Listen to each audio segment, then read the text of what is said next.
as you fade away,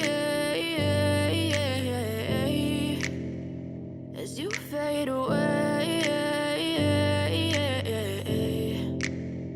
Yeah, I'm about to fade away, cause every time I wake up I feel like it's Monday. Something's going wrong with all the chemicals up in my brain. All of a sudden I don't look at anything the same way. Got a buildup of my thoughts sitting in an ashtray. I'm sorry that I'm so inconvenient, okay. Just let me be me and I'll stay out of your way. I can see the way you look at me, I'm such a disgrace. I never really asked to be brought into this place. You wanna love me? Well then baby have a taste. All the highs and the lows, no you'll never be the same. I don't really wanna hurt you but I can't control the pain. If you're sticking by my side, maybe we could be okay. Okay, maybe you could be the change I need today. I promise that I've never felt this way. I really hope that you will choose to stay through all the pain. I know you told your friend you're not okay, and tell me what's wrong and why you never said you felt that way. And guess you're trying to stay strong and fake a smile until I look away. But I've known you too long, it hurts to watch your blue eyes fade to gray as you fade away. Already mic testing, mic testing. Okay, perfect. Let me go to my main camera. There we go. Already we're live, and as you guys can tell by title and thumbnails, today I'm going to be working with more math and machine learning, exactly as I did last stream, where last stream I was done with the first, let's say first 3 chunks of the math and machine learning section, and today I will be continuing working on the Rust. That said, yeah, I did change some of my camera settings and setup again. Hold on, let me go a bit back. There we go. Yeah, I need some space to like lean back, but I don't really lean back because you know it was just getting in the way.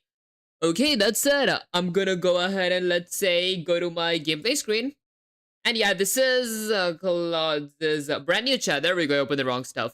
And yeah, I will be following another Pomodoro timer where every 25 minutes I'm gonna be getting a 5 minutes break, and 4 sessions of 25 minutes is gonna be, let's say, 1 session of 15 minutes break. Yeah, I was just making sure if my chat is going good there.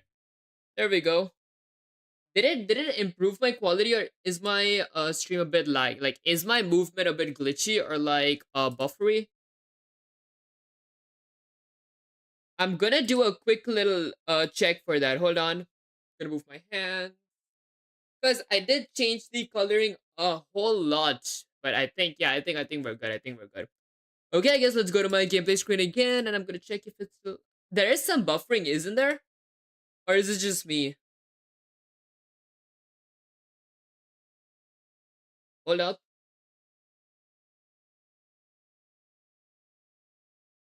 Okay, there's like a tad bit, but that's fine, that's fine. Okay, that said, this is Claude's brand new chat. I'm gonna start the timer in 3, 2, 1, and let's go. Okay, I'm gonna say something like, let's say I'm live exclamation. There we go.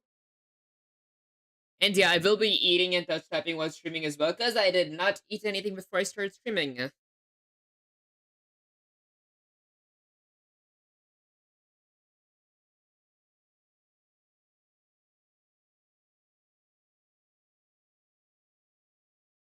Okay, that was a nasty lag that I just saw.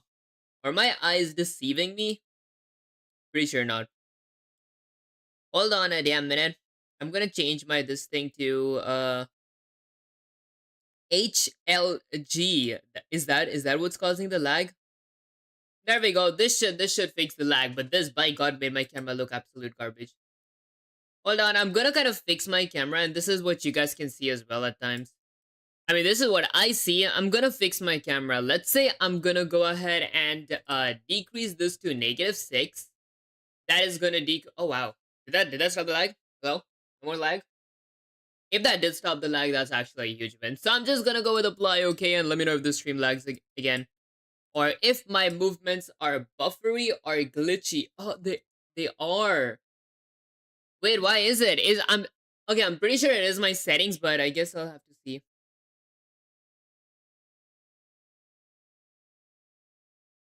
Hold on, I'm watching my other screen to see if it's still glitchy. What did I do wrong here? What did I do wrong?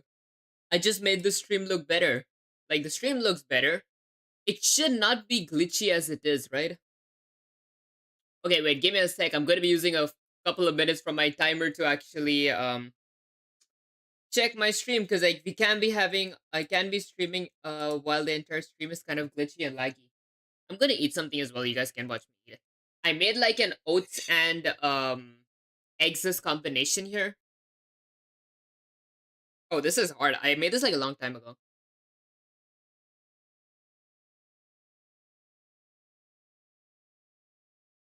That's sort of spicy. And we got like oats and some cinnamon here.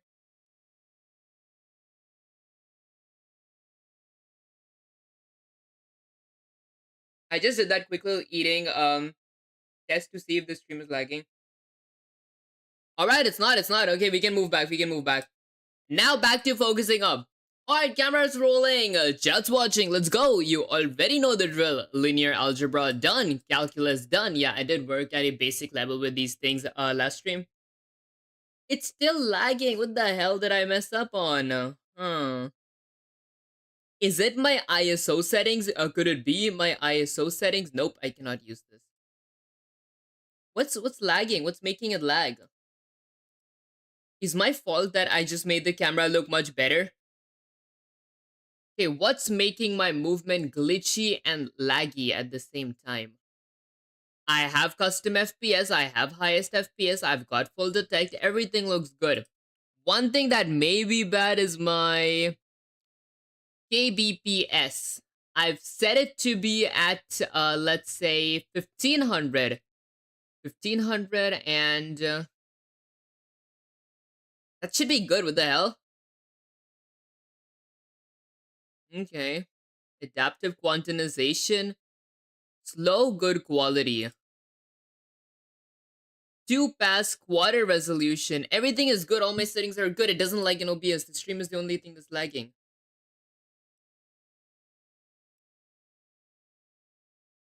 Yeah, I know. I should have done that stuff off stream. Okay, all that stuff done. You didn't just memorize syntax. You earned those.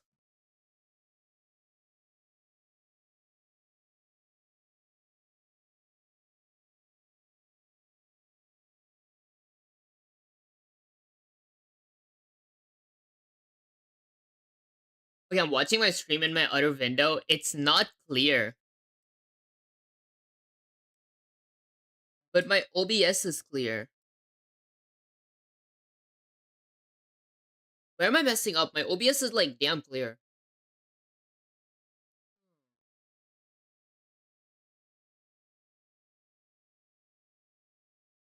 I don't know if this 25 minutes would have counted, but I'm probably gonna do this my break. Yeah, I think I'm gonna stop looking at that for now. Oh god, but my camera is I can't stream with my camera being real glitchy. That wouldn't make any sense. I need to like fix this stuff. Hold on. I'm gonna grab this here. What am I doing wrong here? Exposure, if I go to -7, will that help with my glitchiness if I just increase my gain? That should do the trick, because -7 exposure means I'm gonna get the highest FPS out of them all.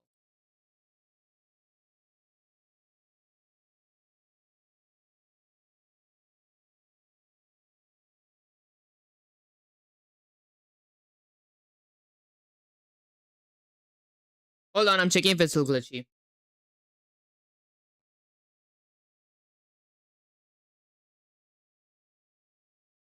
Oh, there, I think that fixed it, did it? Oh, wow, that did. Okay, that's fixed. My stream is still not as smooth as I would want it to be, but that's fine. Okay, so today we start with probability and statistics. Yeah, that's where we just stopped last stream and did not really continue anymore. The last leg of applied math before we hit skitlearn. Okay, that's like, I'm assuming a new category under the math and machine learning. Okay, here's why this one matters more than people give it credit for. Every machine learning model you're about to build is going to output a probability, not a certainty. Is the email spam? The model does not know. It says 87% chance. Yes, understanding what that number actually means. And when it And where it comes from is the difference between someone who runs .predict method and someone who understands what they're building. Before I throw any syntax at you, question first, no code. In your own words, what do you think probability means, not a textbook definition? If I said there's a 70% chance it rains tomorrow, what is that number actually telling you? I do not really know. I am not that good at math. Okay, yeah, for the time being, I'm not as good at math, but I will be working a lot with this stuff.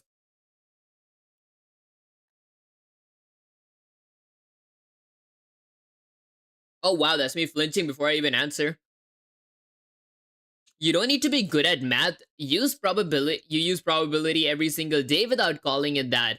You just told me you're bad at math. That's not humility, since that's you assuming this is a locked door before you even try to handle. I don't know. I want you to actually think about it for 3 seconds before giving up. Let me make this concrete instead of abstract. No formulas, just this. Say you flip a normal coin. Before you know the result, what do you think the chances that it lands on head? 50%. Let's go with something like 50%. Then I'm gonna send it. Maybe I'm gonna take a quick little bite of this as well.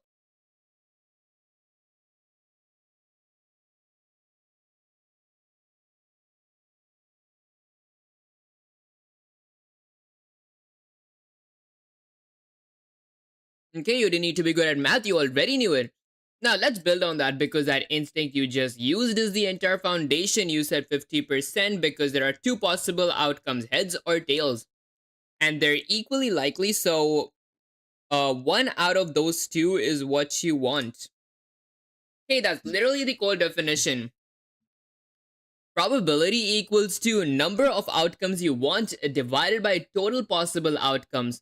For a coin, one outcome you want, heads, out of two possible outcomes, so 1 divided by 2 equals to 50. Okay, equals to 50%. You reasoned your way to the formula before I even gave it to you. Now let's push one step further. Same idea, slightly less obvious. Take a 6-sided die, the normal kind, numbers 1 through 6. What's the probability of rolling a 4? Okay, so I want to get a 4, right? So 4 divided by 6. What is 4 divided by 6? 4 divided by 6, it should be 6. That is gonna be 2 by 3. 2 divided by 3. Okay, now I want to convert this to percent. How am I gonna do that? What is... Nope, I do not know. ... How do I convert it to percent? There we go. Okay, I guess let's see. Hold on, before we talk about converting to percent, let's slow down on the fraction itself because something went sideways. Go back to the formula you just used correctly for the coin. Probability equals to number of outcomes you want. I want 4. Total possible outcomes, that is 6. A question for you. On a 6-sided die, how many total sides are there? And out of those, how many of them show a 4? So in a 6-sided die, there are 6 sides. Let's go with something like there are 6 sides. And I want and we're looking for 4. And we are looking for a 4. So the math should be, let's say, a 1 divided by 6. Oh wow. Do you use constant rate control? Actually, no. Actually, yeah. No, wait, I'm using constant bitrate. There we go. Only one side has 4, so 1 divided by 6 equals to 0.16. Oh, I see. Anyway, what are you doing? Actually, I am working with math and machine learning. I did start with this last stream, and I'm struggling with the math part, but it won't be as hard because I just hardly had any practice with math. That said, there it is. That's the correction I wanted to see. You caught it yourself once. I made you slow down and count both numbers instead of guessing. That's exactly the self-diagnosis. And also, let me know if the stream is lagging. Whenever you guys join the stream, let me know if my movement is kind of glitchy because I thought to improve my camera. And apparently in OBS, I look as clear as it gets, but in the actual stream, it's kind of blurry for some reason. Even though you guys can go up till 1440p. That said, 1 divided by 6 is correct. One outcome you want, rolling a 4 out of 6 possible outcomes. Now, your original question, converting to percent, you actually already know this from basic math, so let's use it. I highly doubt that. To turn a fraction into a percent, okay, by 100, right? Divide the top by the bottom, then multiply by 100. Oh, I thought divide by 100. So, for 1 divided by 6, go ahead and do that division. What do you get? Rough decimal is fine. Don't worry about the percent precision. So, 1 divided by 6. How to convert, let's say, 1 divided by 6 into a dot notation. There we go. Then I'm gonna eat some oats.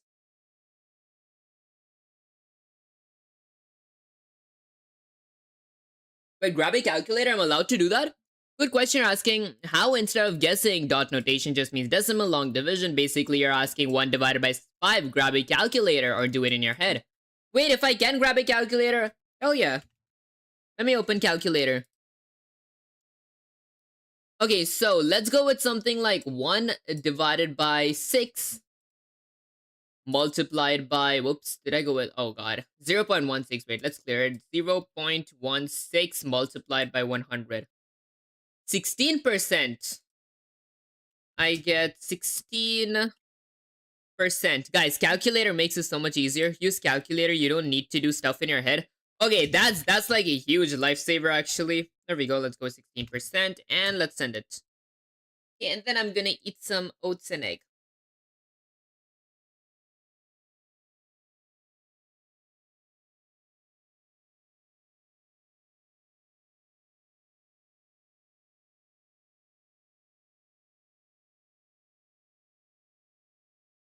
No, I did 1 divided by 6.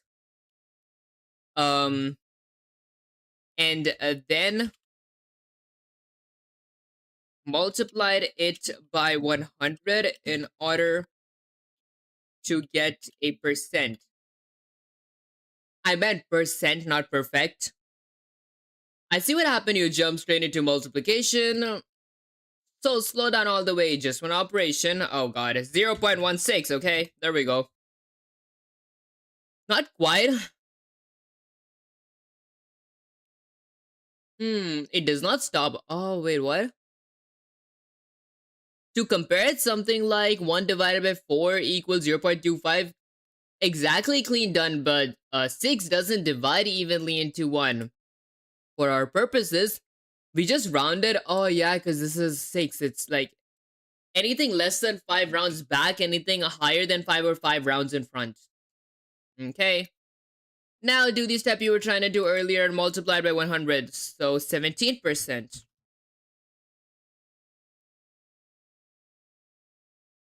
Okay, there it is. 17% clean. Wow, that did kind of catch me off guard.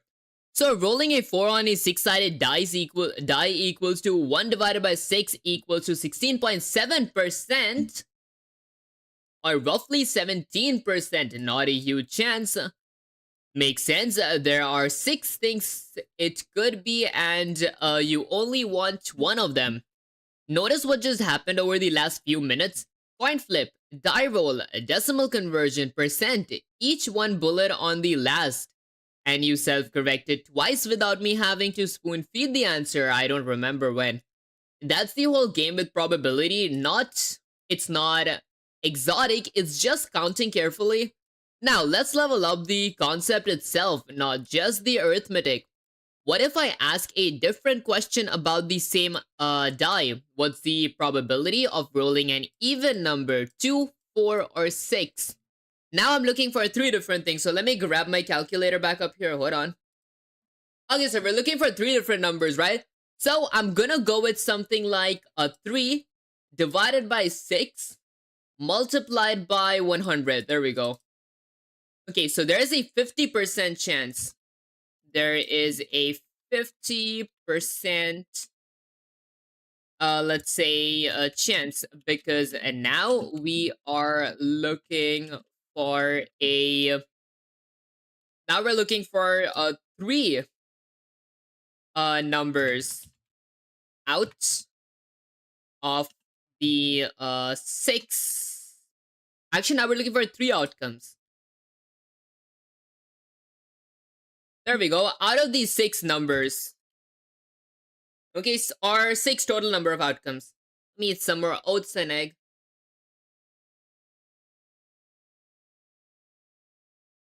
Okay, exactly right. And this time, you showed the actual reasoning, not just, I guess, 3 outcomes you want, 2, 4, 6.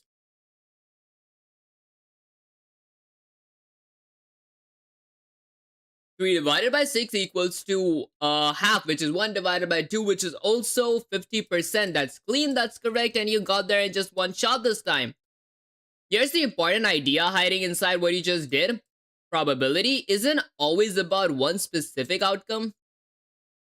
Sometimes you're asking a whole group of outcomes that count as a win. Rolling a 4 was one outcome. Rolling even was a group of 3 outcomes. That'll satisfy the condition. Same formula, you just count the groups instead of a single number. That's basically all of probability at the foundation level, counting what you want, counting everything possible. Diving, I see. Now, real talk before we move forward. How's your focus right now? You want to keep pushing? Oh, hell yeah, we just started like, what, 21 minutes ago? Together? You want to keep pushing into the next piece? There is... Okay, this is where it gets a little less coin flip and a little more. This is why machine learning models talk about probability the way they do. I am ready.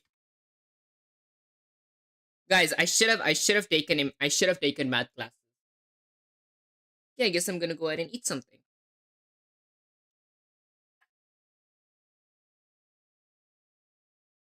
Okay, good. That's the answer I want to hear. Not a shaky one. Let's move forward. Or let's keep moving. Here's where this stops being just a die and starts being why machine learning cares about probability at all.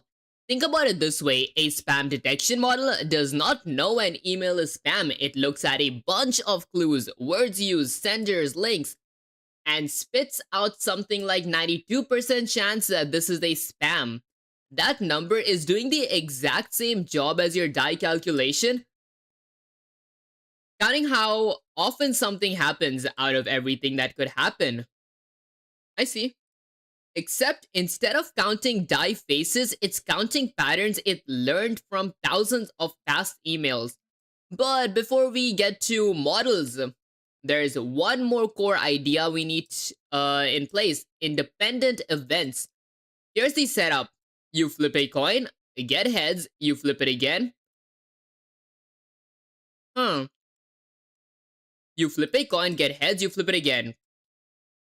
Is that like an event? Does the first flip landing on heads change the probability of the second flip, or does the second flip still have the same 50% chance? Completely fresh, like the first flip never happened. I believe that the second flip has the same amount of chance as the first flip. Okay, because this is not like a gotcha system or something like that, right? Correct, and that feels like it shouldn't be connected instinct you resisted. That's the actual trap most people fall into. You didn't fall into it. I mean, yeah. Okay, you're right. The coin has no memory. Each flip is fresh 50 divided by 50 or 50%. No matter what happened before, this is called independence. Two events are independent when one does not affect the probability of the other event. This is why I've lost 5 hands in a row. I'm due for a win is a myth.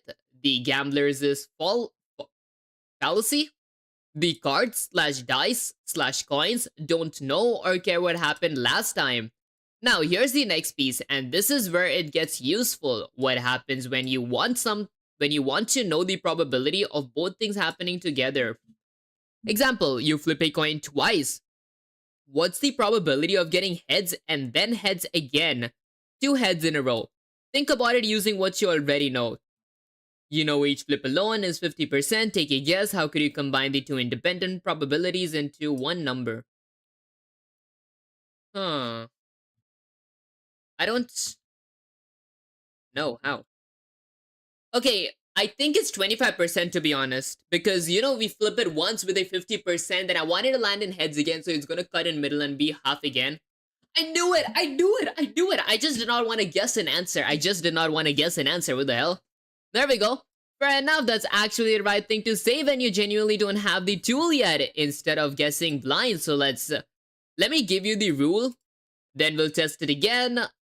Again, something you can sanity check by hand. Rule. When 2 events are independent, the probability of both happening multiply their probability together.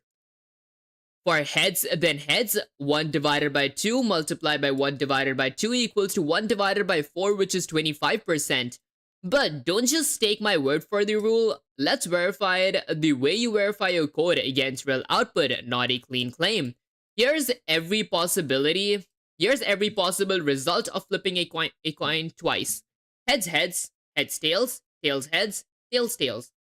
Question: out of those 4 possible outcomes, how many of them are heads then heads? How many of them are heads then heads? Counted the same way you counted die faces, outcomes you want. Wait, what? Okay, heads, what? One of them is heads, heads.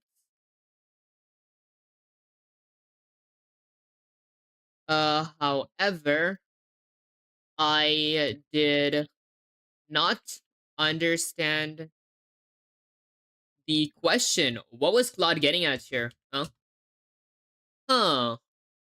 Okay, no worries. Let's slow down and separate the 2 things happening here. You just told me 1 out of 4 total outcomes is heads. That's correct, and that's actually the whole answer to my question. You got it.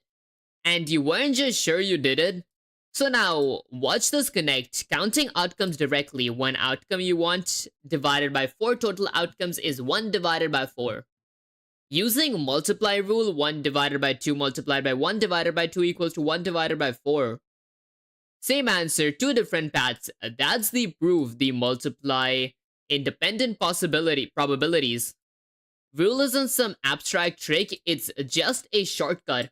Alright guys, time's up. Hands off anything that is not distracting. Let's move on and play some Wuthering Waves. With every... Yeah, I'm taking a quick little break in the Pomodoro while playing some Wuthering Waves. Okay, that's follow the Raftel guide. The Rafter guide.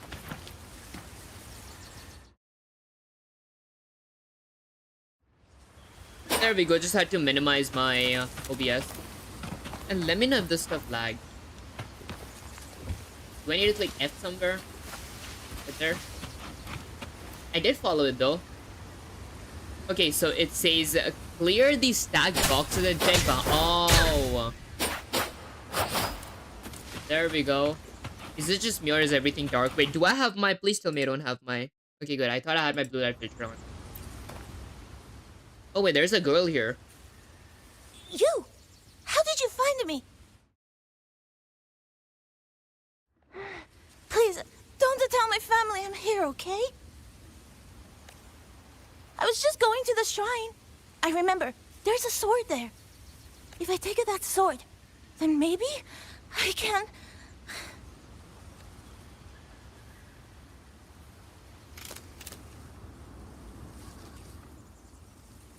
This child, he's hiding something. Oh? Did something happen to him? I'd better keep following him for now. So we're stalking? Speed it Okay. up. Keep up with the boy.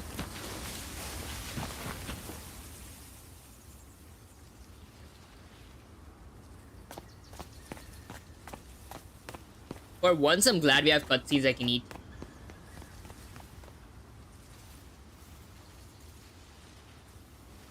If I have to, I'll take this sword. Careful! That blade is sharp. Leave me alone! I will slay those auto puppets and tacit discords. I will avenge my sister.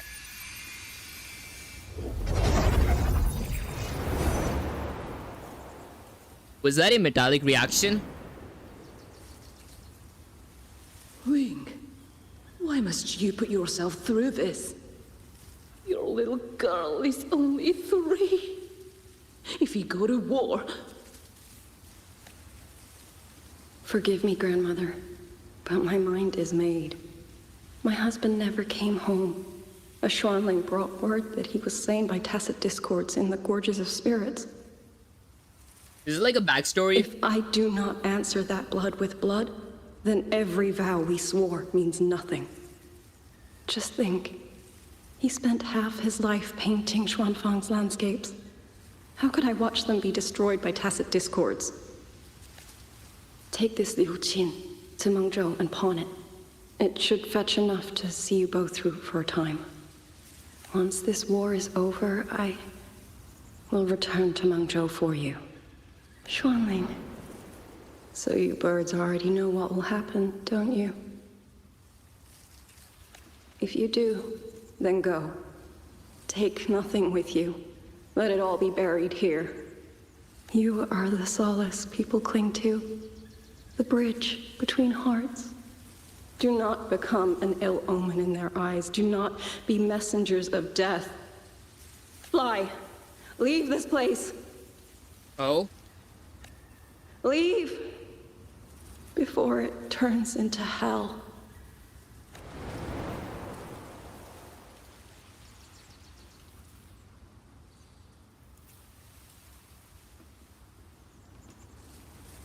Yan!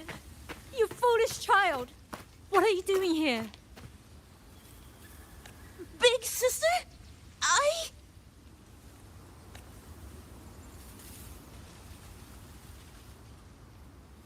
Is there like What a was that just now?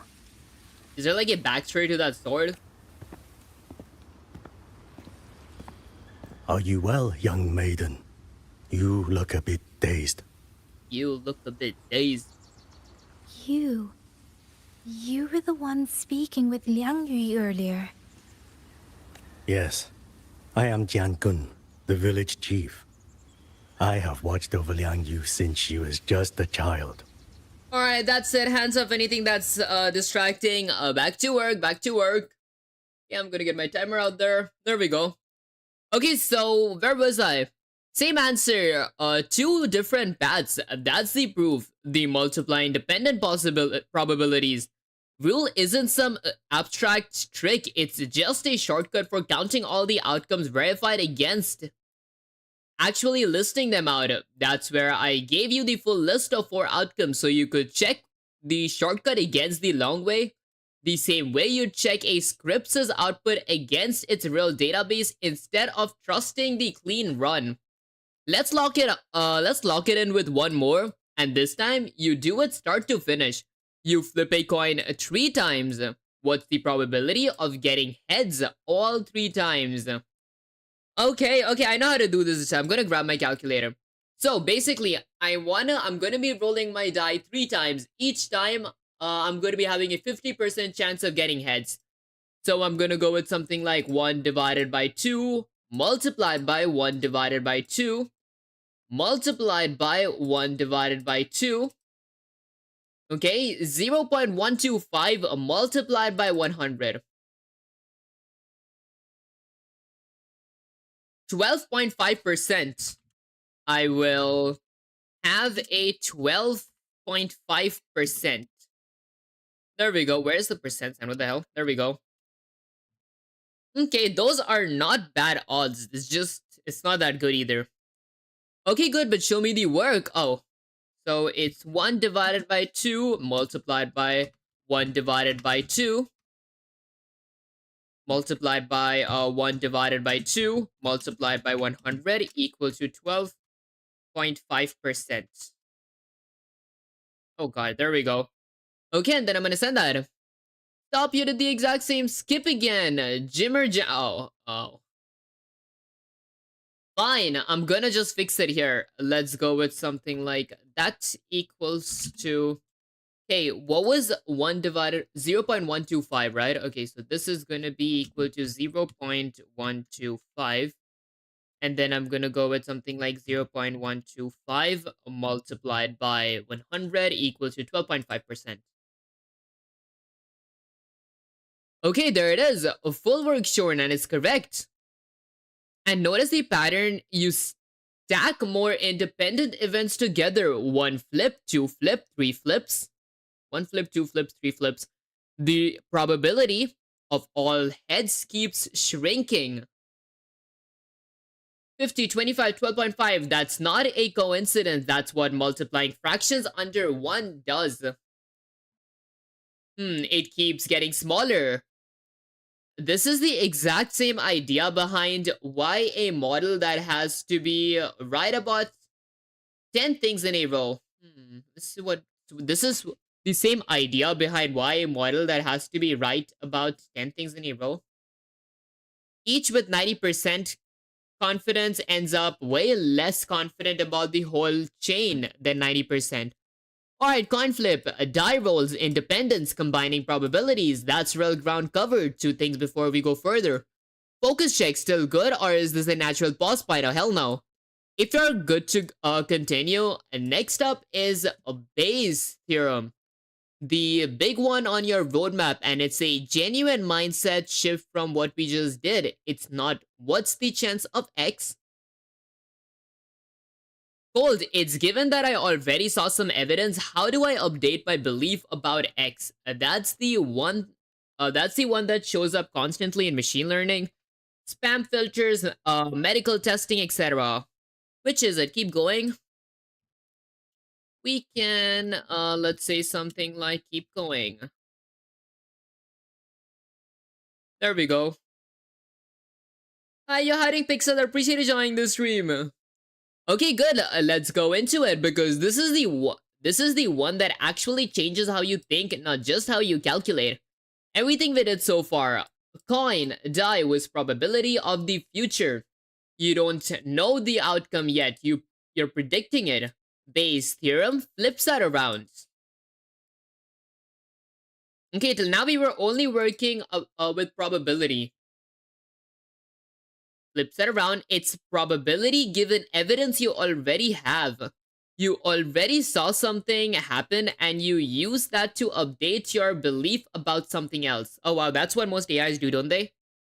Wait, why did I look to that? That's what most AIs do, don't they? Let me make it concrete with a small...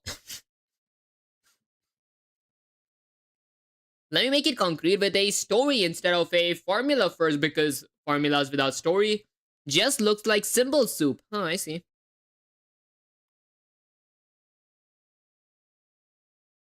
Scenario: imagine a rare disease only 1% in the population actually have it.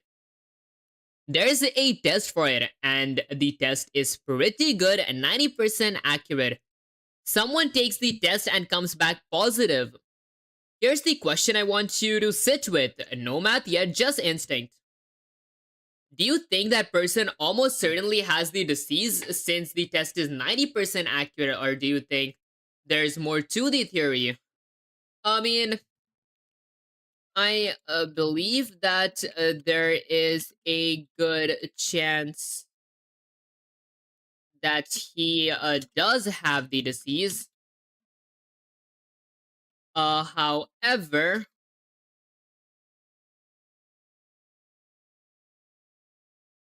there is still a 10%.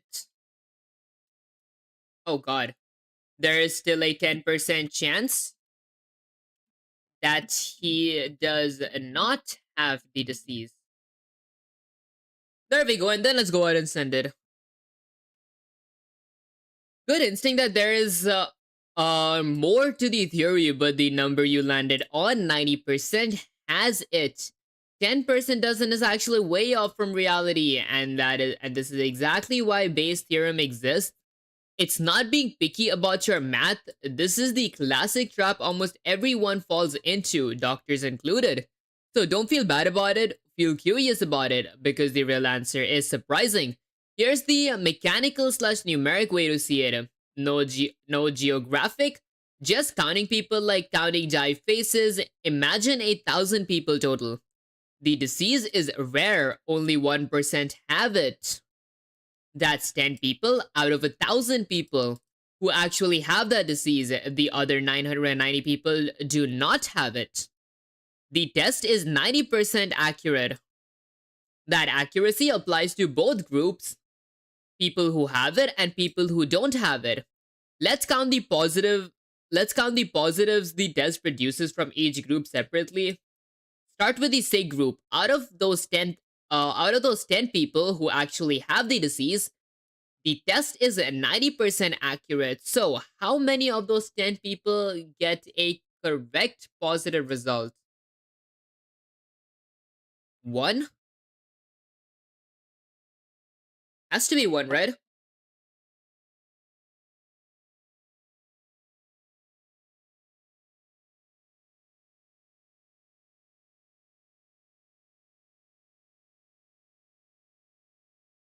Hold on.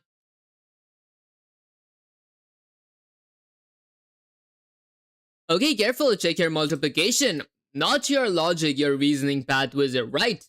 90% accurate on the 10 sick people. You just need to do the actual math instead of guessing a small number. 10 people multiplied by 90. What's 10 times 0.90? Walk it through like a die conversation earlier. Don't skip to the final guess. Hold on. 10 times 0.9. Okay. According to my calculator, the answer is 9. However, I do not get what is it that you are trying to explain me. Okay, what is Plot trying to explain me? Okay, fair, you did the math right. 9 out of 10 sick people correctly test positive, but you're right to say I don't see where this is going yet. That's honest, not a failure. Let's keep building and it'll click. This is a multi-step counting exercise like the coin flip list, just with more people. So far, 9 people who actually have the disease correctly tested positive. Now, here's the part everybody forgets. The test also runs on the 990 healthy people, and a 90% accuracy test is also wrong. 10% of the time on people who don't have the disease, those wrong results are called false positives. Healthy people who get told positive anyway. Out of those 990 healthy people, if there is wrong 10% of the time, how many of those 990 people get an incorrect positive result, a false positive? So we go with 990 multiplied by 0.10. 99 people? That's like 10% of the entire population. What the hell? 99 people. This is all because you gave me the calculation. I need more practice to understand when to apply what math. Okay, and then let's send it. Are you having crispy chicken nuggets as the meal? Actually, no. Hold on. Let me go to my main camera. There we go. Basically, I'm having some, let's say, oats and you guys see it? Wait, hold on. I'm gonna probably get it higher. I'm having some oats and egg here.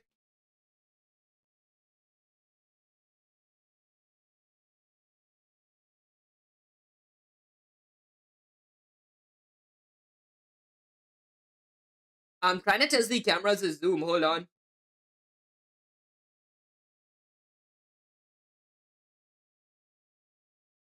Kidding me? I set it to auto zoom.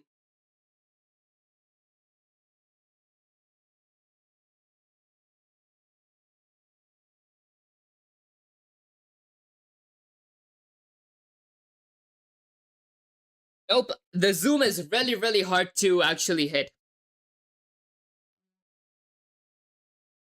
Okay, and I'm having a side. That's basically like a side dish. My main dish is oats with some cinnamon powder.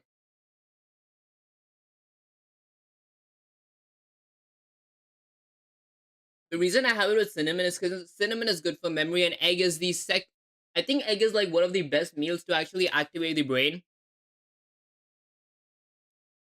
But by God, the zoom, it works sometimes. I set it to auto zoom, but sometimes it does not. I sit an Indian food. I sit an Indian. What does that mean? Do you mean like you like Indian food? Hey, it does taste really good. Okay, that's it. Good, you got the right number, and I hear the frustration. That's fair, and it's actually a real honest thing to say out loud, but let's not undersell what just happened. You're not missing which math to apply. You don't have the full picture yet because I've only given you two puzzle pieces so far. This is gonna click in about 10 seconds once I show you the last piece. Stick with me. Here's what we've counted so far. Out of 1,000 people, 9 people actually sick, correctly test positive. 99 people actually healthy but incorrectly test positive. Now, here's the question that answers your original one. Does a positive test mean he almost certainly has the disease?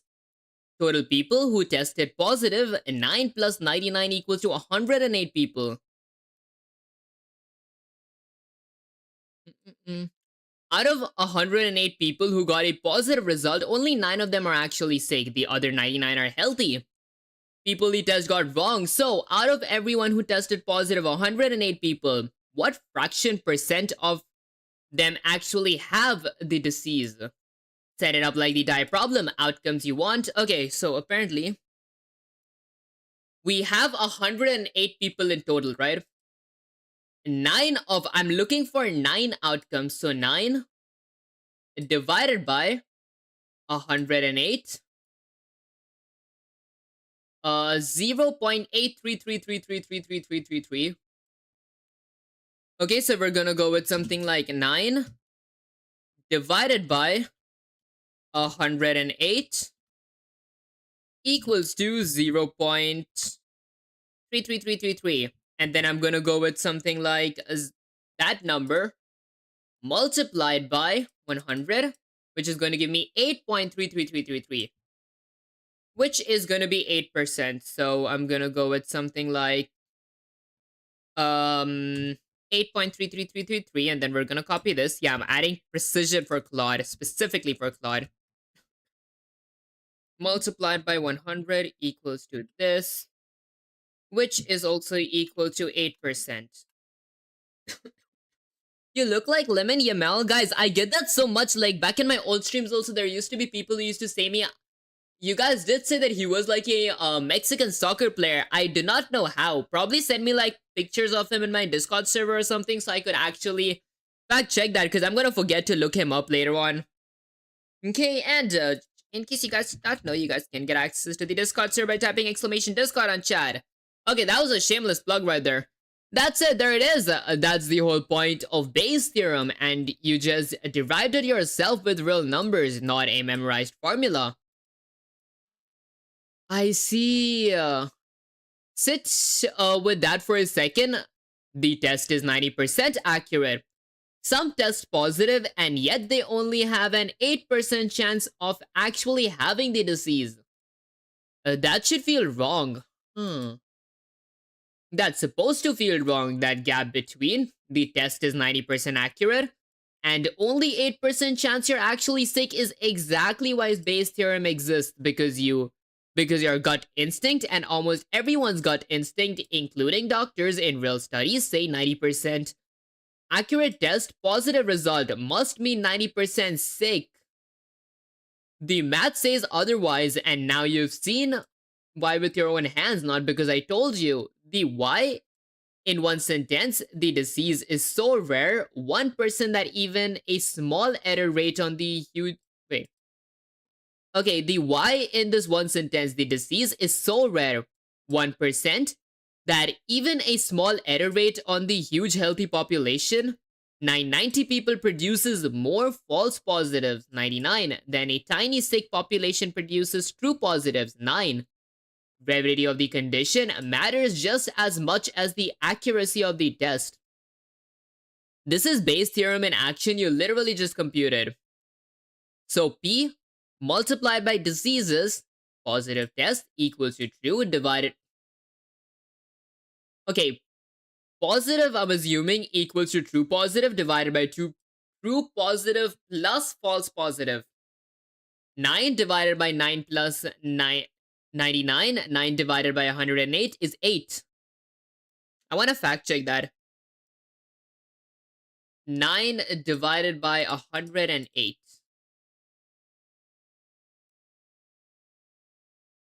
Oh wow, it is 8. Huh. True positive plus false positive. Okay, so if we want to find something using Bayes' theorem, we need to find the true value divided by the true value plus the false value. That fraction, real cases you want divided by everyone who triggered a positive is the formula. You already know it. I haven't shown you a single Greek letter yet, and you build the core logic from scratch. Wait, gut check before you formalize that notation. Why do you think a rare disease makes false positive pile up so much even with a good 90% test? Try to say it back in your own words. One sentence is fine. Why do you think a rare disease makes false positives pile up so much? Because it looks over a larger number than how many people are expected to have that disease.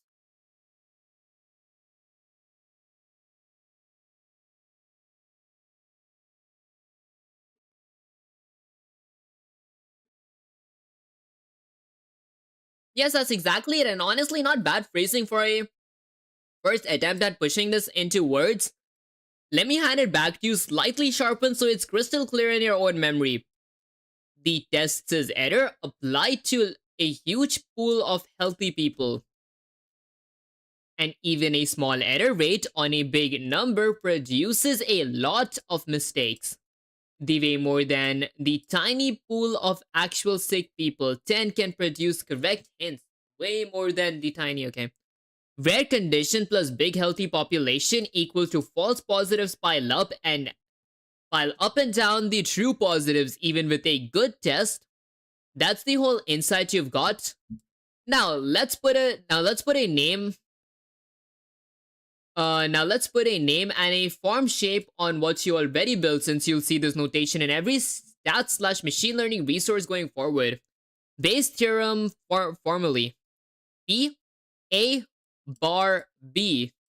Oh, A of B equals to square brackets P multiplied by B. No, P. First it's B multiplied by A. And then that number multiplied by P. Multiplied by P multiplied by A. And then that number multiplied by that number. Now that number in a pair of square brackets divided by... No, first I go with P divided by B. That number multiplied by that number is going to be that number. What the hell was that number? Oh god. Okay, read P A bar B as a probability of A given that B happened. Oh. Probability of B, A, B is probability of A given B happened. In our story, B diseases, so probability of, okay. Diseases, positive test, probability of diseases, given you tested positive. All right, I see why I did not take any math classes now. Hey, I'm not saying it's bad, okay? I'm understanding it now. B diseases, given the probability that a positive result happened. Before I map out our numbers onto this formula, quick check. Since this is a brand new notation you haven't seen before, does PAB probability of A given B make sense as a concept right now, even if the formula itself looks like symbol soup? Just yes or no? I mean, yes. That was an uncertain yes. I'm gonna eat some oats.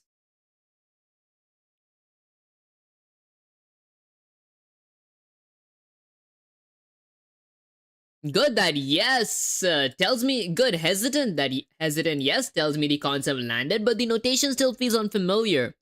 That's totally normal and expected. You're not supposed to feel fluent in Greek letter formulas peak on day 1. Let's map out our actual numbers into our actual numbers onto it. So the symbol soup being abstract. Stop being abstract. There we go. So the probability of B, A given B happened equals to that. In our story, A has the diseases. B was tested positive. So P A bar B equals to P diseases bar positive test. The 8% we calculated, what we want to find. Now the right hand side piece by piece. PA, probability of having the, oh, P stands for probability. Probability. I have the disease given I was tested positive. Okay, probability of having the disease before any other test is 1%. The rare base rates 10 out of 1000. P, probability tested positive given I have the disease. Probability of testing positive given you actually have the disease, 90%. That's the test accuracy on sick people. PB. B is tested positive. Probability of testing positive overall. Sick or not, the 108 people out of 1000 people equals to 10.8%. Quick check on that last one. PB, probability of testing positive. Where did that 108 number come from again? You calculated a few steps ago. Just point back. The people who had the disease and were tested. Alright guys, hands up anything that's not distracted. Hands up anything that's not distracted. That's back here. Oh god, I really wanted to complete that stuff. What the hell? Okay. I'm pretty sure we saw this part. Next up. Chief, if I may ask, what is this sword enshrined here? Are we gonna get this a bit lower? A nameless sword. And because it bears no name, it belongs to every soul who fought in that battle.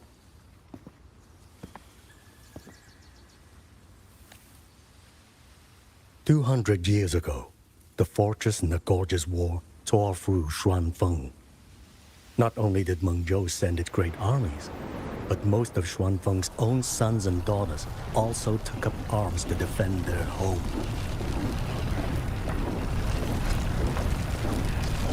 I was not yet born in those days.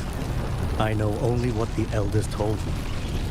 They spoke of a battle so ghastly, Was that a the Tacit sky Discord? itself ran red.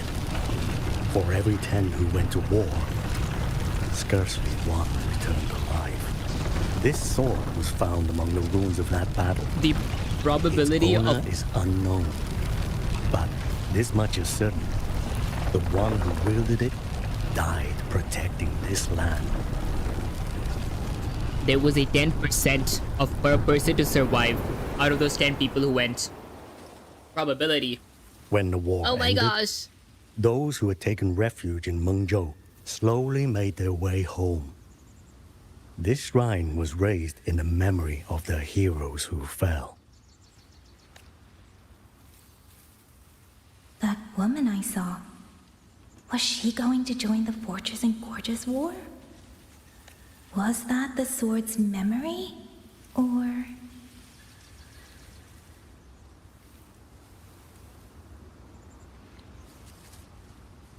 Was it her? Wait, whose mem? Interesting. Oh wait, we talked back with the old guy. What was his name? Little Yan, I Wang understand his heart. He and Jingzhe were always so close. We thought those days belonged to the ashes of history. And yet, this land must suffer a new calamity. I wonder what our ancestors would make of this. Were they That is watching? a rust. Already mic testing. Guys, my PC actually crashed. What the hell? No, my power timers. It's not gone. Yes, it wasn't gone. I still have my timer on. Okay, I thought that my timer got reset, but what the hell? How did my PC crash? Okay, I'm gonna open Wuthering Waves again, even though I just have 45 seconds. I don't know if that's going to be enough. Hold on. It's so annoying when a PC crashes, but then it crashed after a long time, so that's fine. Okay, let's see. I'm just gonna go ahead and wait for it to open. While it opens, I'm gonna eat something. Hold on.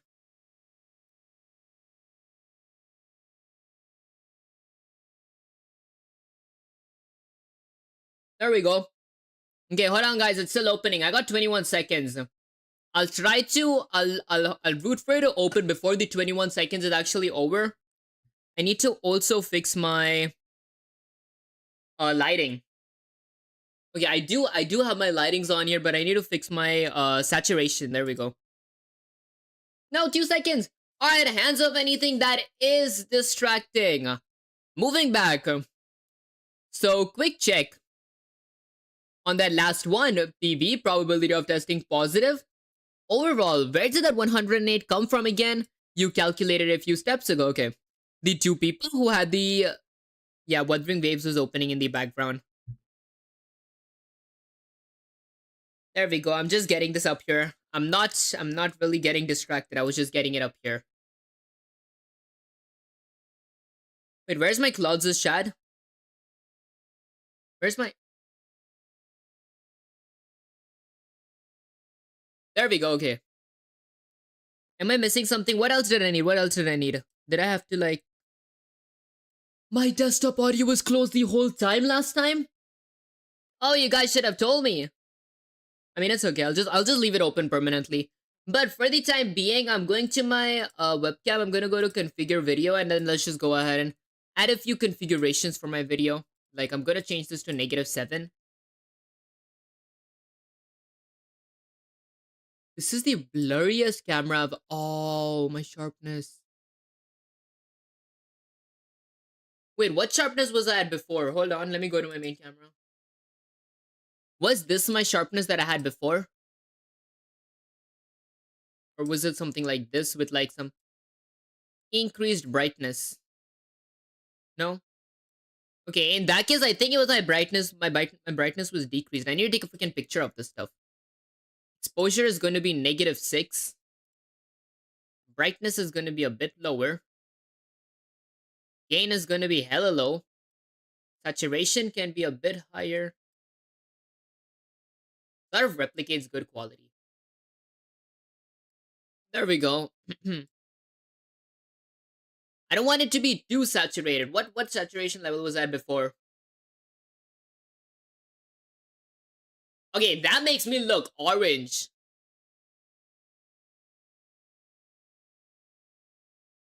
$167 looks good. Okay, I think that's pretty much it. I'm gonna take a picture of this later on. It's on stream, so it's fine either way. Alright, perfect. I'm just gonna exit that stuff now. Okay, and then I'm just gonna go ahead and exit that as well. And now back to it. So, the people who had the disease and were tested positive plus the people who did not have the disease but were tested positive regardless. Okay, and then I'm gonna go ahead and eat something.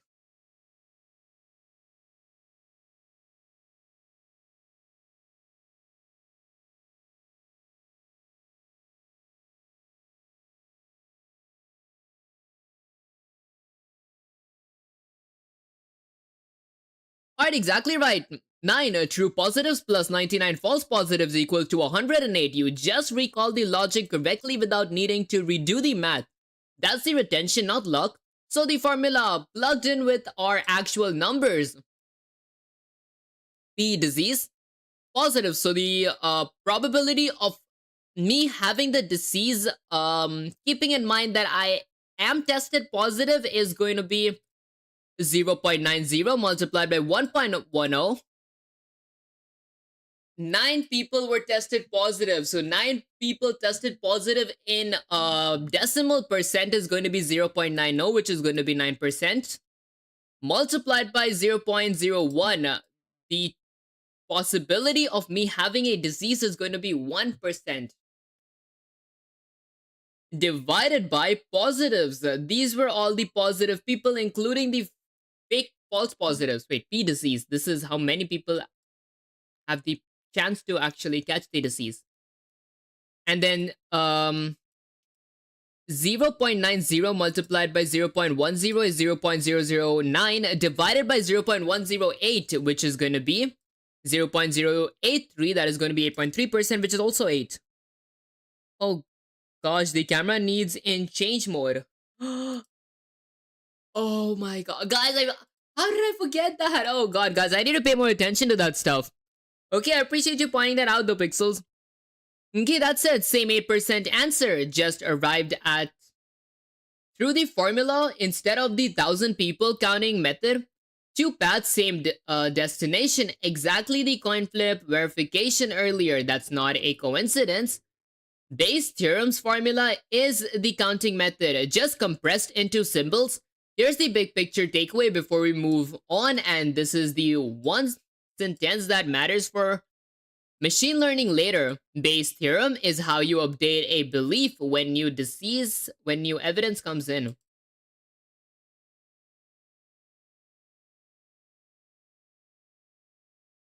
Oh, I see. Okay, so Bayes' theorem is how you update a belief when new evidence comes in.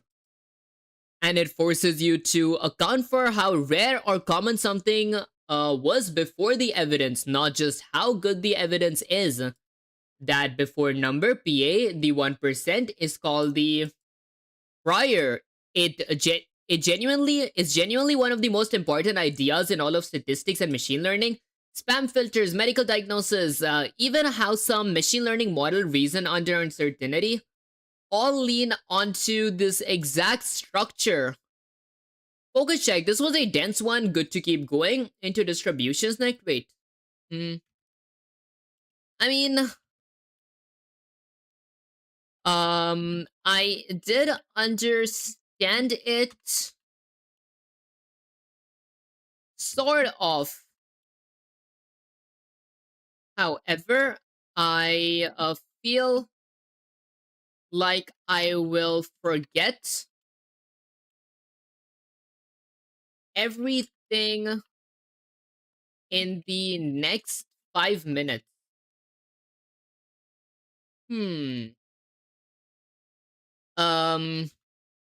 Is that expected to happen? Because we will get more practice later on, or do I need some let's go with something like some more practice now. And also for machine learning, do we not need to use Visual Studio Code or something, or am I just learning the fundamentals? Straight answer, yes, that expected, and no, you don't need to grind more practice right now. This is exactly the pacing philosophy you set for yourself from the start: full exposure over deep mastery.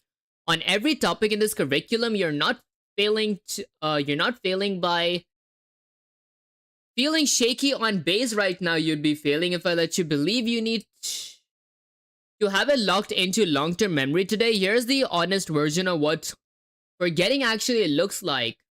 For something like this, you're not going to forget that a positive test automatically means you're sick. That gut level surprise is going to stick. That'll fade. What'll fade is the formula's exact shape, the PB notation, which number is the prior. That's fine, that's normal, that's what re-exposure is for, and you're right that more practice is coming. Just not drilled right now for its own sake. It shows up naturally.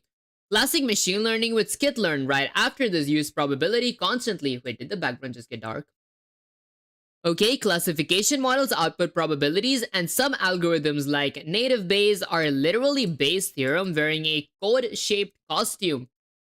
Model evaluation later, precise recall confusion matrix is basically the 9 sick divided by 99 false positive table you just built formalized. So the plan holds, you saw it, you derived it yourself. Wait. Actually, can I get another example for the Bayes theorem question mark? Okay, let's see. Good instinct asking for a second pass while it's fresh instead of pretending. Forget the formula for a second. Think of it as a filtering problem. You start with 1,000 people, you're going to run them through 2 filters, one after another, and see who's left standing at the end. Filter 1. Does this person have the disease? This filter isn't about the test at all. It's just reality. 1% of the people have the disease. So this filter splits your 1,000 people into 2 rooms. Room A, 10 people actually sick. Room B, 990 people actually healthy. That split happens before the test is even involved. That's the prior. What you believe about someone with 0 evidence, just based on how common the disease is. Filter 2. Does the test stay positive?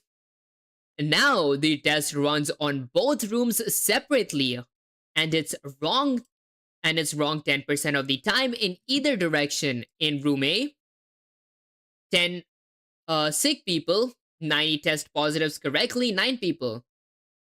90% test positive correctly, 9 people. In room B, 990 healthy people, 10% test incorrectly, 99 people. Okay, does this person have disease? This filter isn't about the test at all, it's just reality. 1% have the disease, so this splits 1,000 people into 2 rooms.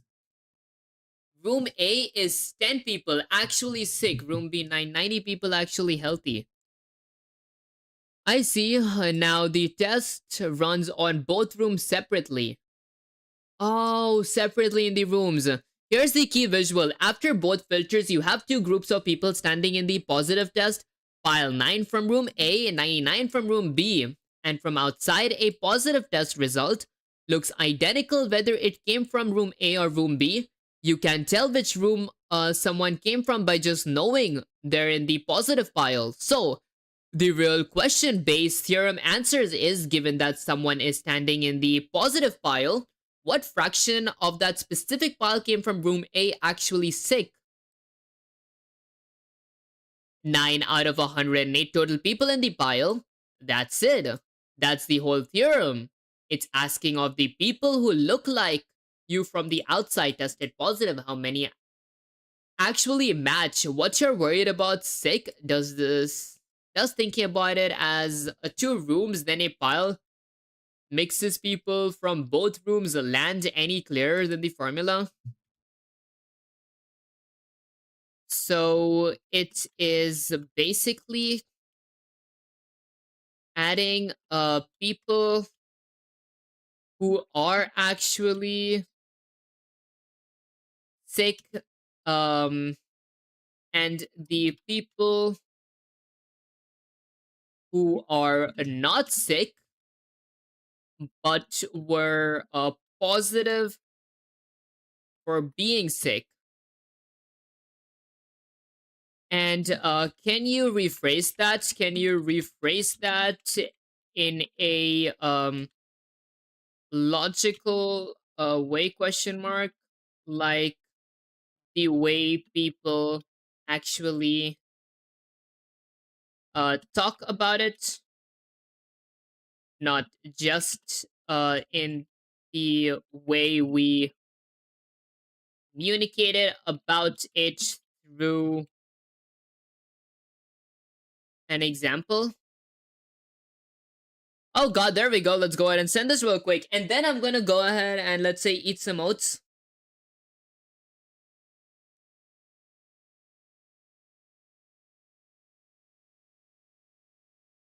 Also, I want to see. Wait, hold on. I think I need to fix something in my camera again. My saturation is too high. Okay, that saturation is kind of good. And then gain needs to be a bit brighter. Sharpness, in the other hand, looks pretty good. It's a bit blurry without that. Brightness is going to be 118. Okay, perfect. Let's go with something like okay.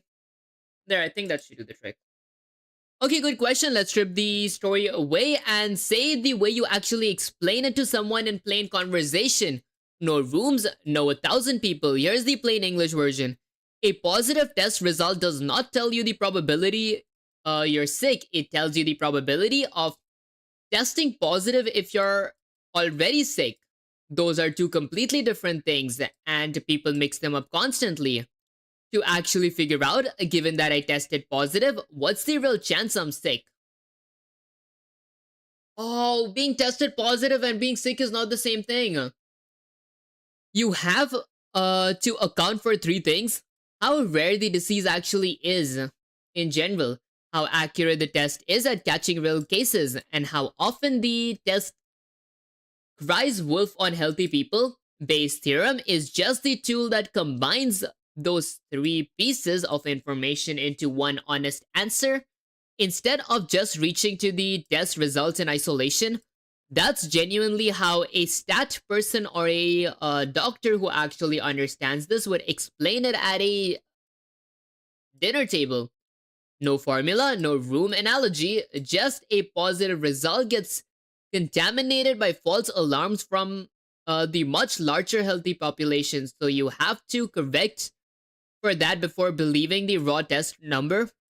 And to directly answer your first line, yes, you've basically got it. The positive pile is actually sick people who tested positive, plus actually people who also tested positive by mistake.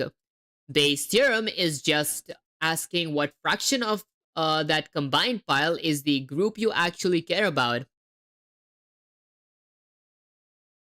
Okay, it's just asking what fraction of that combined pile is the group that you actually care about. Okay. I see. So, what fraction of the group do we care about? I wonder if Claude is gonna tell me that you tell me.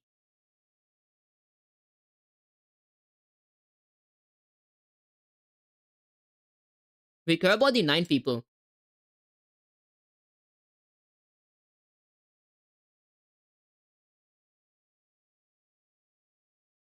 Okay, I see. Alright. I see. I believe that this will stick for a while. However, I just have a 15% understanding of the topic.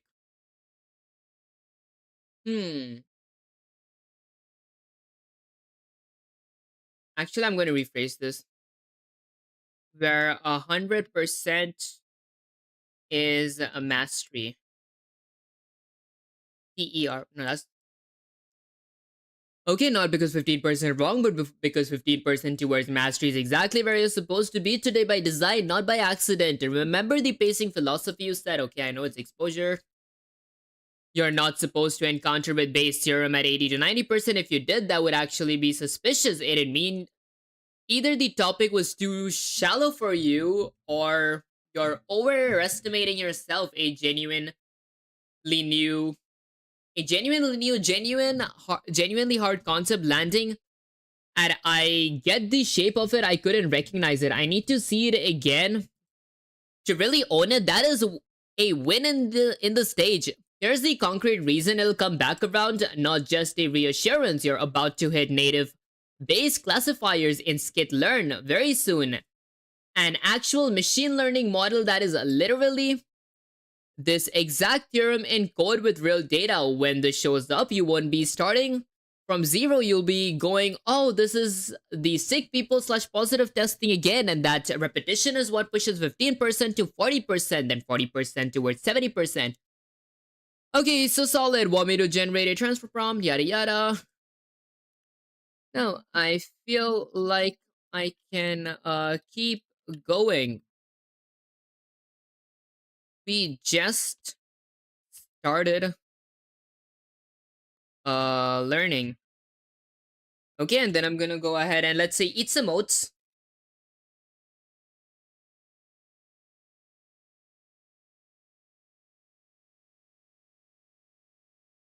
Okay, distribution is next, and it's the last piece of probability and statistics before we hit skitlearn. Good news, you already have the exact intuition you need for this farm, the coin and die. Okay, work you're just about the zoom out and see the whole shape of all possible outcomes at once instead of calculating one outcome at a time.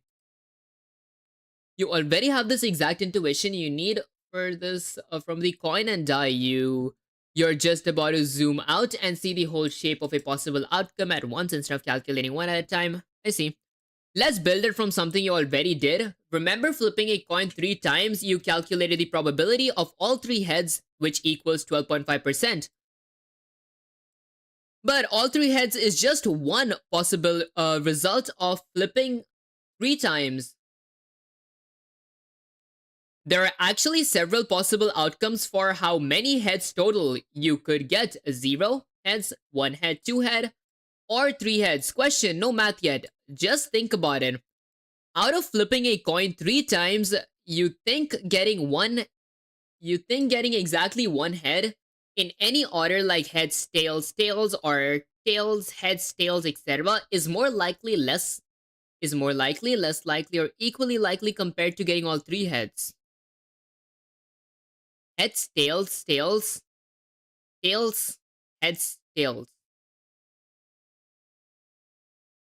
It is equally likely. Yeah, because we're going with like 2 tails both sides. Good guess, but let's actually test it instead of trusting the gut instinct. Same move as the coin flip list earlier. This is a great one to verify by hand because the answer is going to surprise you a little. Remember, 3 coin flips has 8 total possible outcomes. You can work that out as 2 multiplied by 2 multiplied by 2. Same multiply rule from before. Here they are all. Heads, heads, heads, heads, heads, tails. Heads, tails, heads, tails, heads, heads, heads, tails, tails, tails, heads, tails, tails, tails, heads, tails, tails, tails. Wow. Question, go through that list and count how many of those 8 outcomes have exactly 1 head total. Not 0, 2, 3, exactly 1. Heads, heads, heads, heads, heads, tails, heads, tails, heads, tails, heads, heads, heads, tails, tails, tails, heads, tails. Tails, tails, heads, tails, tails, tails. So 1, 2, 3. 3. And then I'm gonna eat some oats and eggs.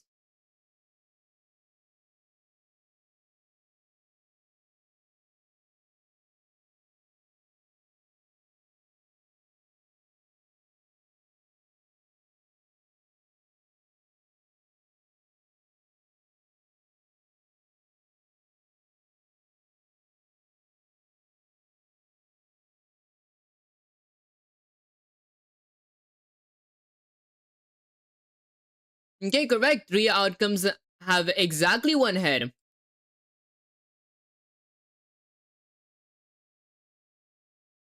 Outcome 5, 6, 7 on the list. Now, compare that to all 3 heads. How many outcomes had that? Okay, 1 outcome only. So, 3 outcomes give you exactly 1 head, but only 1 outcome gives you 3 heads. That means getting exactly 1 head is 3 times more likely than getting all 3 heads.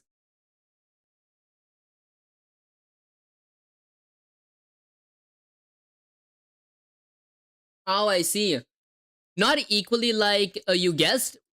Good guess to make a wrong answer, and now you've got a real proof of why it's wrong instead of just being told. This is the core idea behind a distribution. Instead of asking about one outcome at a time, you lay out every possible result and how likely each one is all at once. For our 3 coin flips, 0 heads, 1 outcome out of 8, 12.5%. 1 head, 3 outcomes out of 8, 37.5%.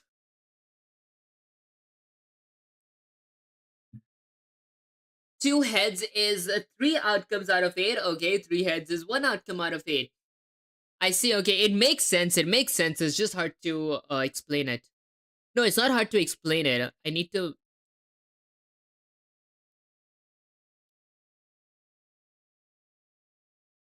So 3 heads, 8 possible outcomes. So 3 heads out of 8 possible outcomes.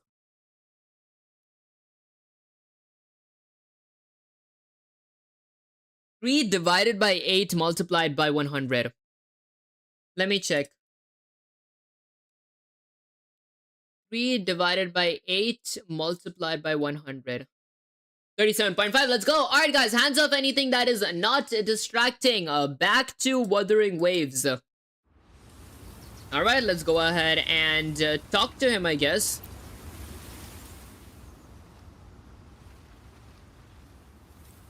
Little Yan, I understand this hard. He and Ginger were always so close. We thought those days belonged to the ashes of history. And yet, this land must suffer a new calamity. I wonder what our ancestors would make of this. Were they watching?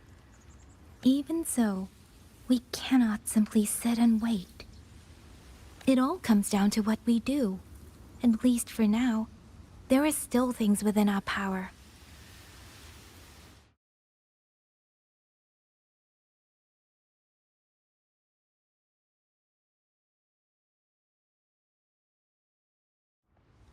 Chief, I believe this sword isn't just a monument to the fallen. It may also give people the courage to walk forward even in the face of death. Well spoken. Now you make me sound like a bitter old fool. Would you do an old man a favor? Take this sword and pass it to Liang Yu. Let the wardens carry it back to the hold. Tacit discords scour the land bare. A sword is but iron and steel, but it is still part of Xuanfeng's legacy. I would see it kept safe. Of course, Chief. Let me speak with Liang Yu. You had the right of it, Yang Yang. The auto puppets were a gift from the Sentinel, and for 200 quiet years we have leaned upon that gift. And yet, it comes down to what we do. Okay, so I guess we need to like give the sword to someone. Take the sword. Oh wow. That's a... The chief was right. What? I should go talk to Liang Yu. Now, where did she go? All of these singing. It's like a bird chirping.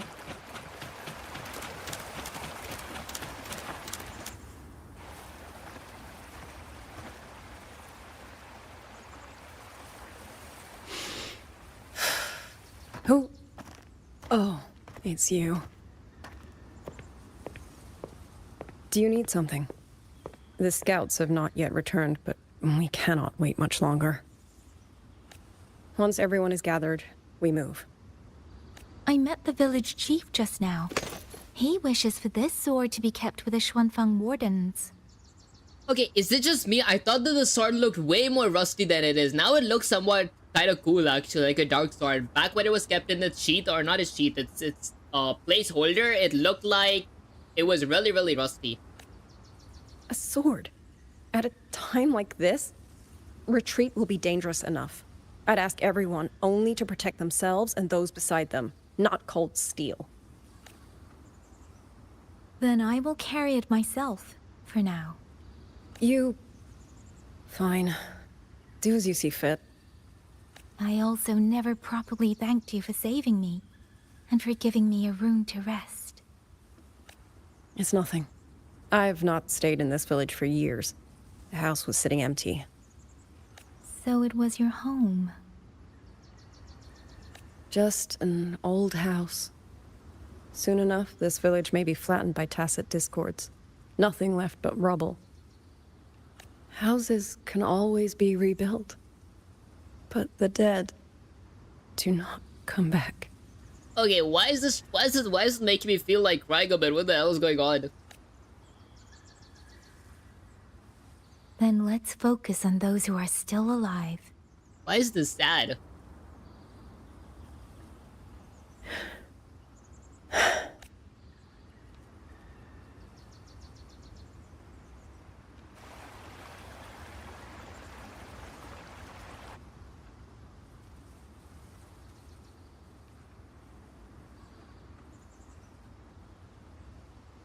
Is there something else?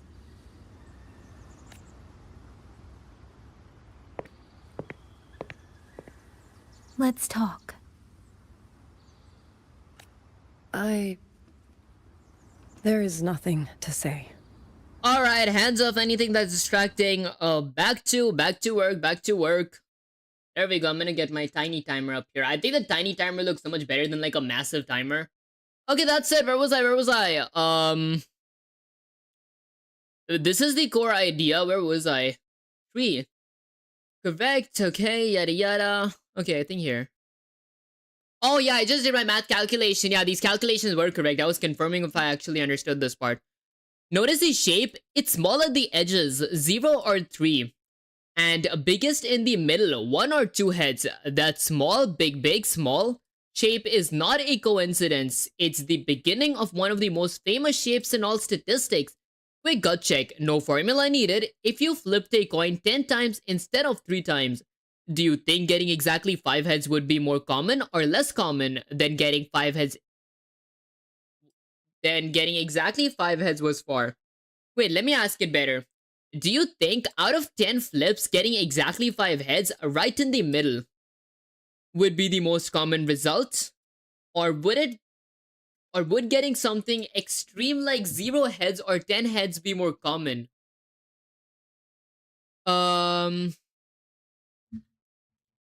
Getting, let's say 5 heads in the middle would be more common. I mean, of course, is there like a question about that? Unless you have like a crazy luck. Correct, and that's the big idea of a distribution right there. Extreme results, all heads, no heads, are rare.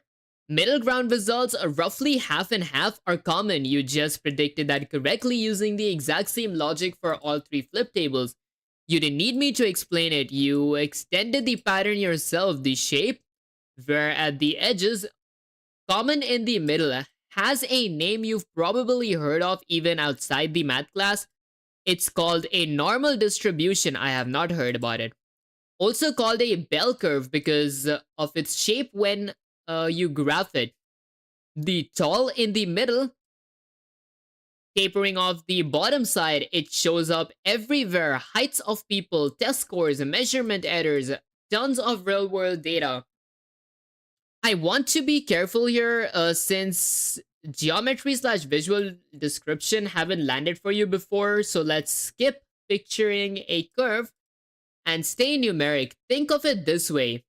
if you sorted 1,000 people's heights from shortest to tallest. Most people would cluster in the average middle range, and only a few tiny people would be extremely short or extremely tall. Same rare at edges, common in middle pattern as you coin flip. Okay, just with a different... Wait, is that what... Did Wuthering Waves crashed? What the hell? Just with a different real-world thing being measured. Quick check, does thinking about it through heights clustering around average with only a few extreme outlines make sense as another example of that same common and middle rare at the edges pattern? Yeah, it does. However, what I don't understand is that how will I ever use this in machine learning and let's say AI engineering? Like I do know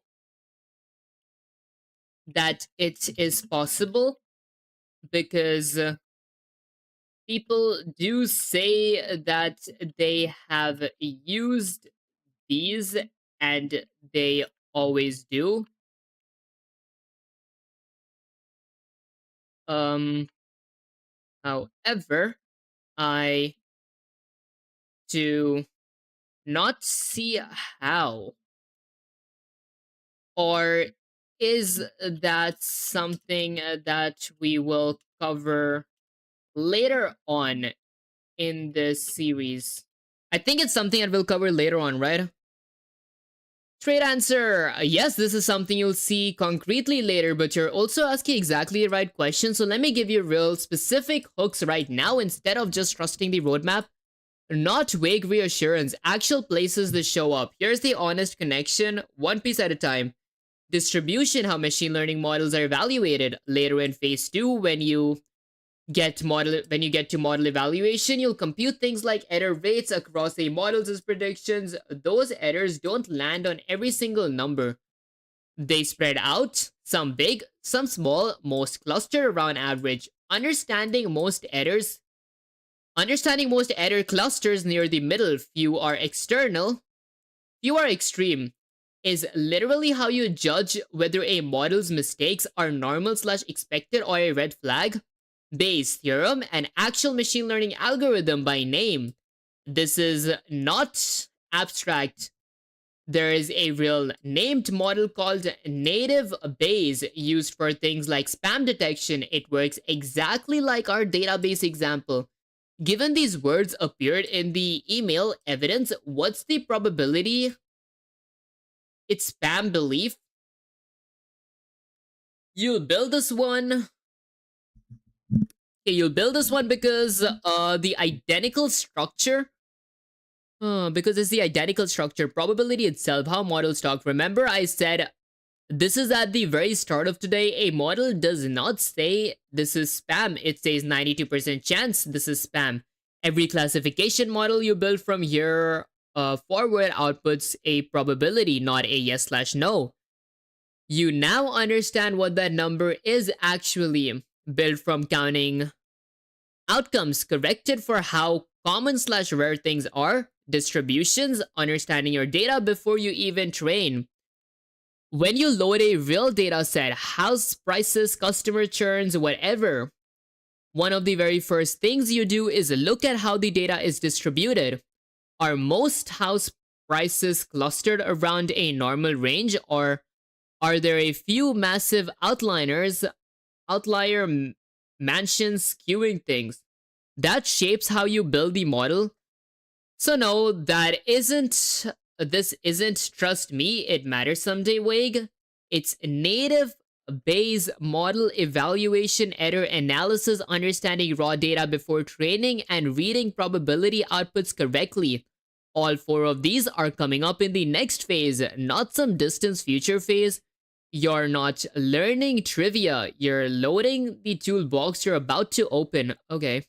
Does having those 4 concrete landings for make the Y feel more solid even without seeing the code yet? It does, and I am ready to learn what we were about to. Okay, good, let's push forward. We're building the intuition for distribution using coin flips. Now let's zoom out one more level to the actual concept name you'll see everywhere in machine learning. Docs, papers, and code. The normal distribution, aka Gaussian distribution, same thing, different name. You'll see both used interchangeably. Okay, I'm gonna eat something real quick.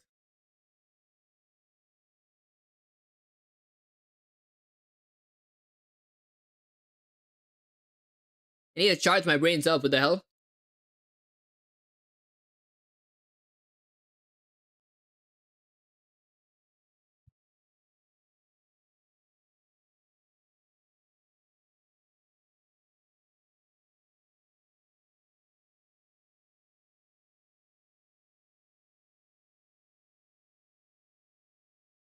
Okay, I can't lie, this is one of the most dehydrating things that I've eaten.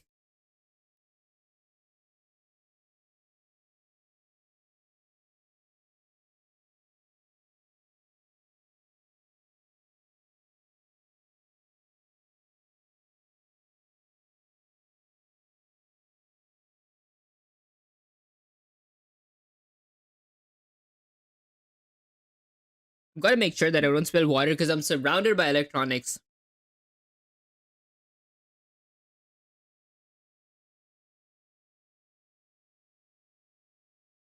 Hold on, let me check if everything's going right. Good, open my OBS. I feel like my first ever camera was perfect. Okay, this camera is not like it's blurry. Is it blurry?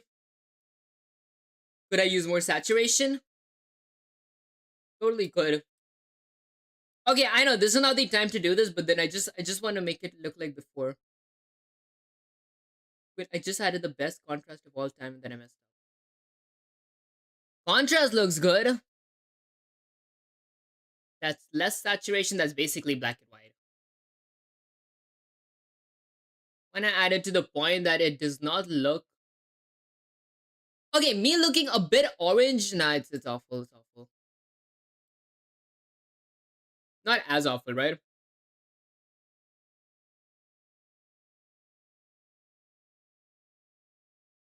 There we go, that's good, that's good. Alright, I'm gonna stick with that for now. Let me go to my gameplay screen. Okay, now, good, let's push forward. We're building the intuition for distribution using coin flips. Now, let's zoom out one more level into the actual concept name you'll see everywhere in machine learning: docs, papers, and code. The normal distribution, aka Gaussian distribution. Same thing, different name. You'll see both used interchangeably. We already established the shape with real numbers, rare at the edges, common in the middle. Now, there are exactly 2 numbers that describe any normal distribution completely. Once you know these 2, you know the whole shape, not formula yet, just concepts. The mean, average. You already have this one. It's just the average of all your data. This is where the middle of the hump sits. The standard deviation, this one's new. It measures how spread out the data is from. That's average. A small standard deviation means most values are packed tightly close to the average. A tall and narrow hump, a large standard deviation, means values are scattered far and wide from the average. A short, wide hump. Let me make standard deviation concrete with a numeric example instead of a shape description, since that's what actually lands for you. Imagine 2 classrooms that both took the same test. And both classes averaged exactly 80%. Okay, classroom A. Almost everyone scored between 78 to 82%. Very tight, very close to 80. Classroom B Score ranged widely. Some got 40%, some got 100%, but still averaged 80. Question, which classroom, A or B, has the larger standard deviation? The one where scores are tightly packed near 80, or the one where scores are scattered widely?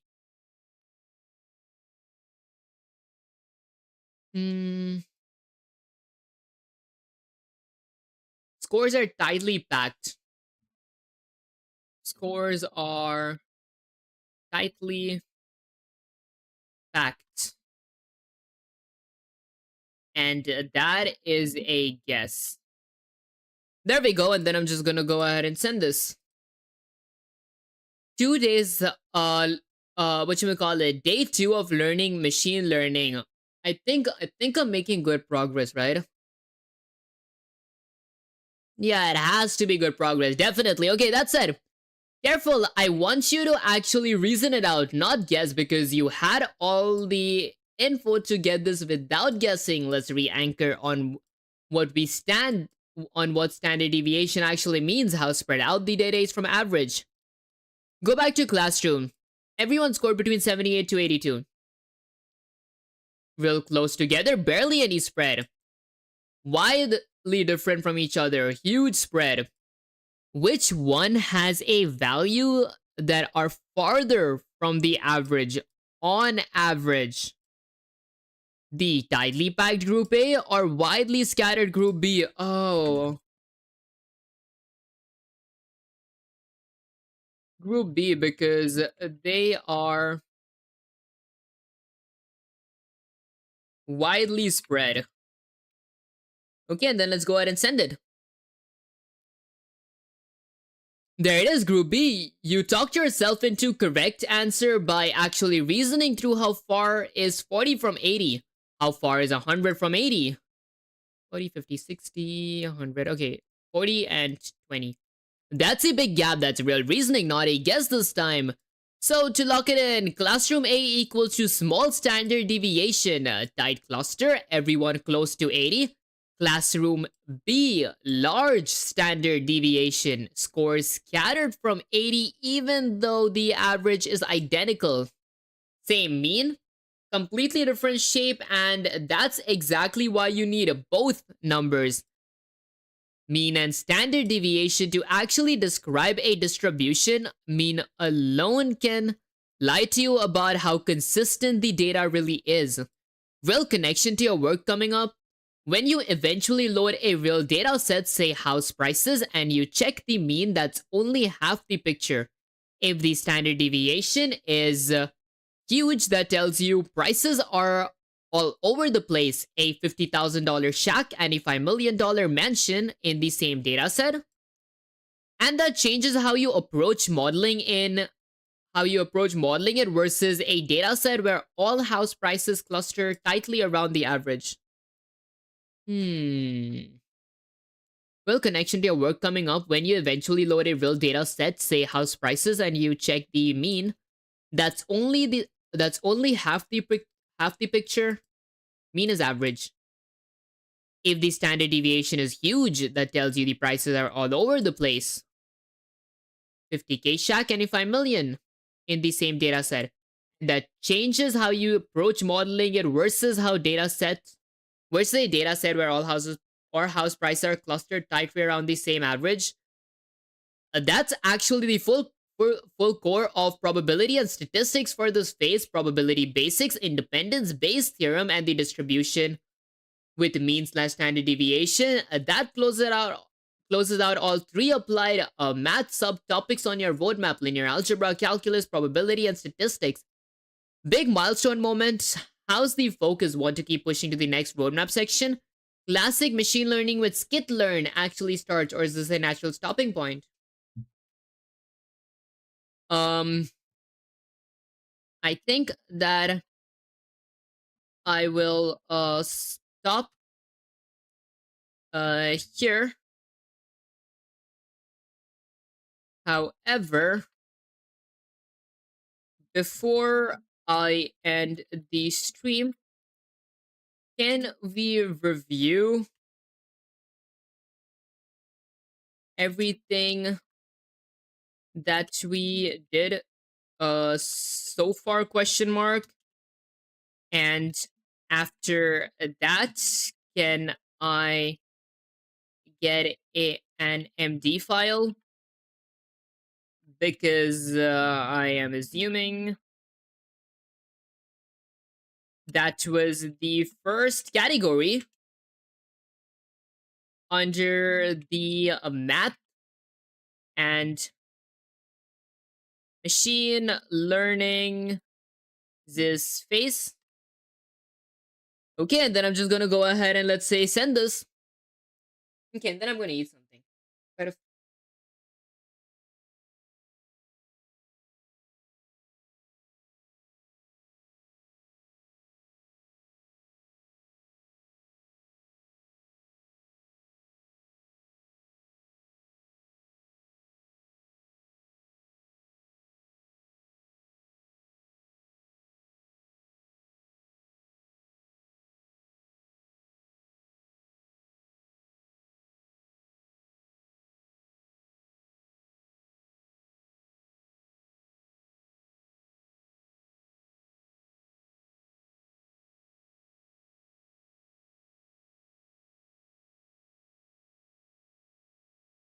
Okay, there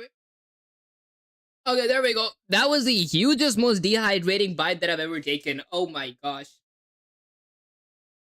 I'm gonna drink some water. What the hell? There is no shot I could have chewed that or swallowed that without any oats.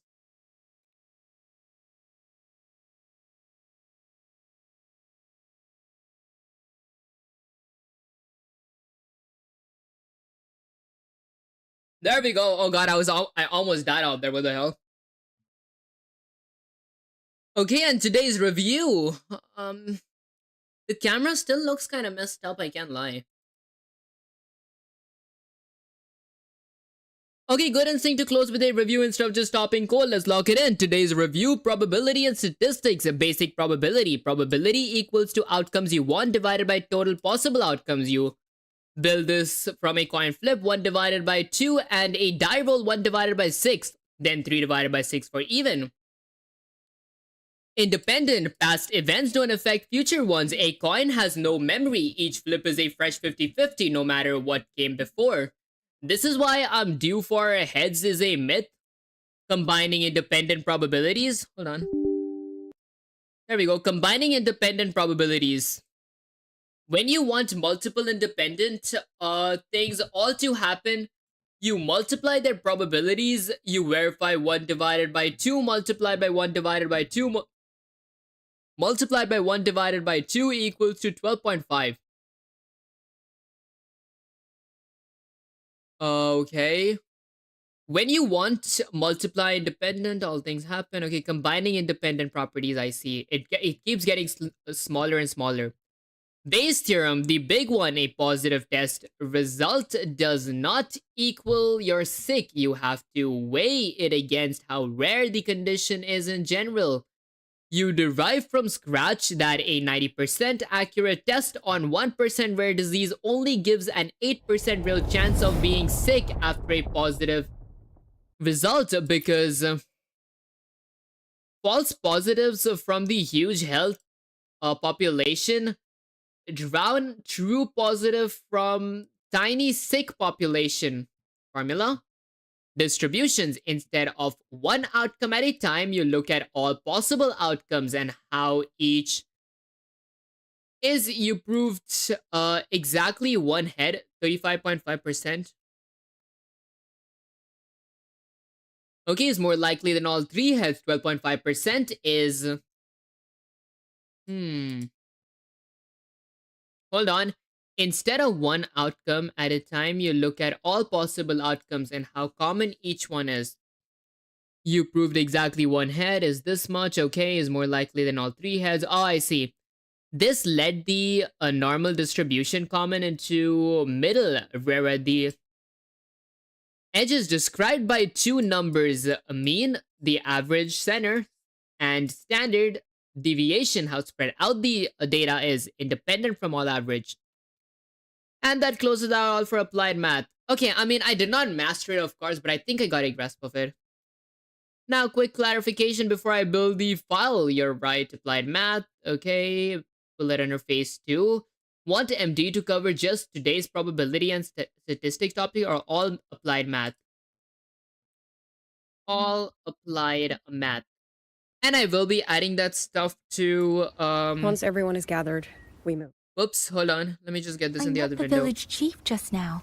Window He shift wishes there. for this sword to be kept with a Xuanfeng. I had to restart my Wuthering Waves. But once that's done, I'm gonna grab that in my Visual Studio Code, and then I'm just gonna go ahead and phase 1 has MD files. I'm gonna go with markdown notes for phase 2 as well. Okay, let's go with something like MD. Wait, under Python. Wait, hold on. No. A bad idea. We go under phase 2 and I'm gonna create something like markdown notes. Okay, inside this I'm gonna have my MD files. Alright, wait a genuine minute. Delete. You know what? Screw it. I'm just gonna go ahead and create markdown notes here. Alright, perfect. Now, I'm gonna grab Claude back up here, and then let's go ahead and download my markdown notes. And yeah, I will be uploading this in GitHub as soon as I get the time for it. However, if you guys want me to give this sooner, or if you guys want to have access to this sooner, you guys can actually join my Discord server and mention me there. I will actually DM it to you guys. After the stream is over though, for the time being, I'm gonna go to downloads and go to markdown notes and add that here. And this looks pretty detailed. We got linear algebra, math and applied math. We got calculus. Okay, phase 2, applied math. I'm gonna rename this stuff. I'm just gonna remove the phase 2. Okay, and then this goes inside that. Phase 2, wait. Markdown notes. This is not a freaking folder. I'm gonna delete this. Alright, hands off anything that's not distracting. Hands off anything that's not distracted. That's not distracting. Markdown notes. There we go. Hold on, guys. There we go. Okay, that's it. That was all the productive work for now. Moving back to Wuthering Waves. Like this? Hey, Retreat would I've be already dangerous heard enough. this, so I'm gonna I'd skip ask this everyone part.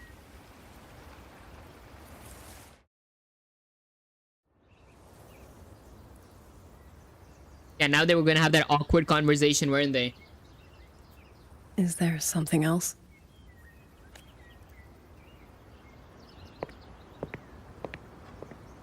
Let's talk. There is nothing to say. Any other time, I wouldn't press you. At Liangyu, we're soldiers. We have our duties. This is no time to indulge ourselves.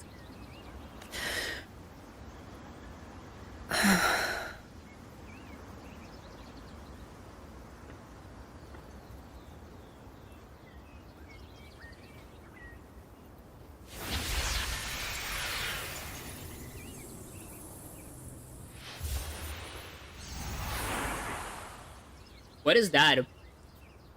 My forte allows me to catch the messages the wind carries from far away. Oh. It's useful, convenient. It lets me notice, in places no one looks, that someone is waiting for a hand to reach out to them. Interesting. I didn't know that. But sometimes, I hate it.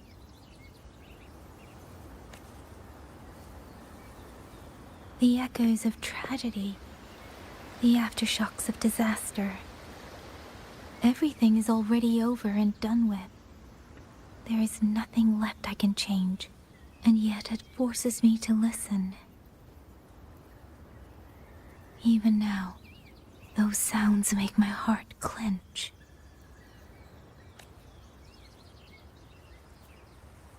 You... It's all right. I know. Because I've already heard it.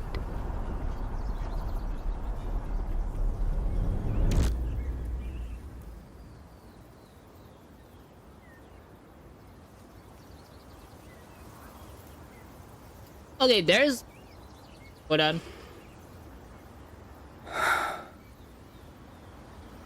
I am afraid to look them in the eyes. I know what they're all waiting for. Because I am waiting too. Waiting for someone to step forward. How do they do this? How do they always make me cry with this sad topic? What the hell? That kind of person. Xuan Watchers or not, they would have made great commanders. And yet they died. And I was the one who lived.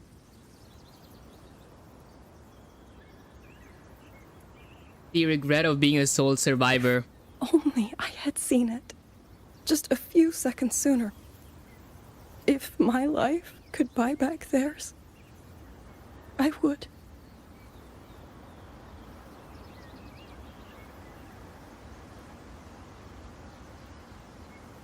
I think there is more to this blue cap, like this one. I forgot her name.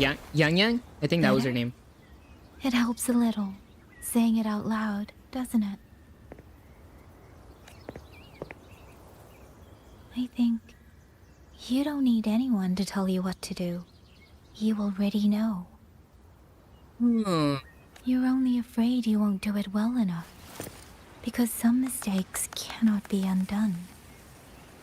But even so, sometimes we just have to go through with it, don't we?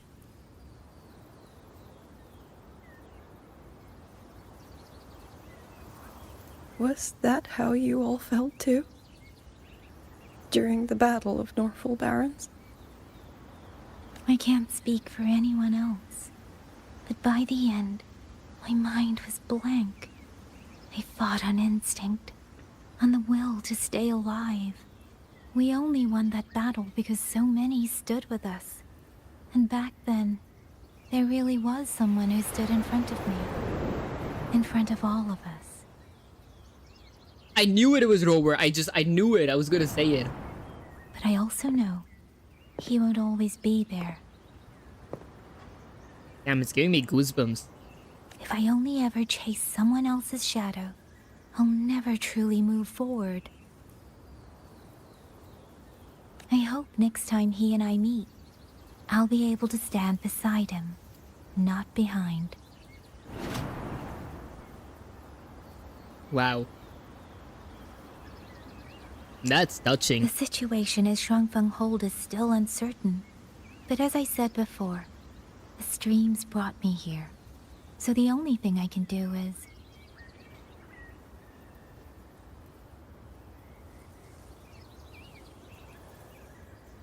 You're right. Whatever comes, I have a duty to fulfill.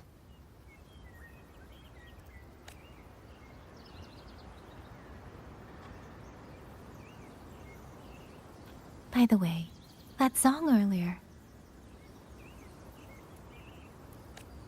Song? Oh. Did I hum it aloud? It's a little tune. My mother taught it to me when I was little. I never learned all of it. They say the written score was lost 200 years ago. Now all people remember is a half-forgotten tune. I see.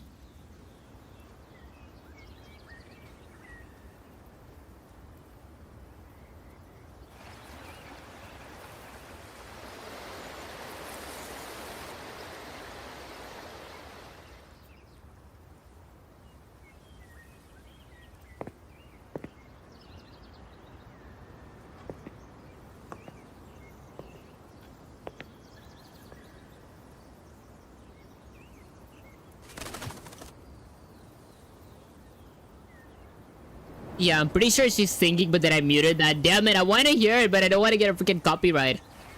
Rivers flow, mountains loom. Are you kidding me? I want to listen to the freaking song.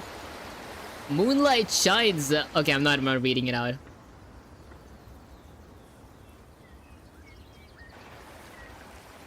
No, guys, it looks such a nice song. I wanna listen to it.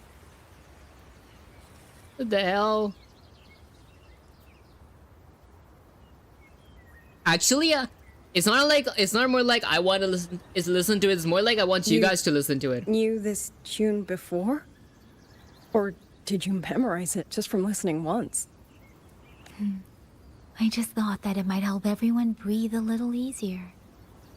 Well, it sure didn't help me breathe at all. I wanted to listen to it. Maybe it did. You certainly sing it better than I do.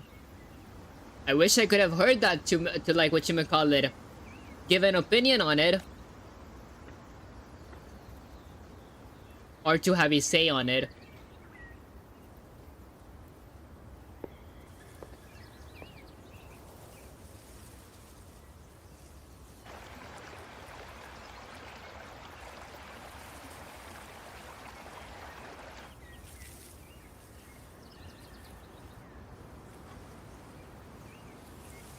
Wow, these cuts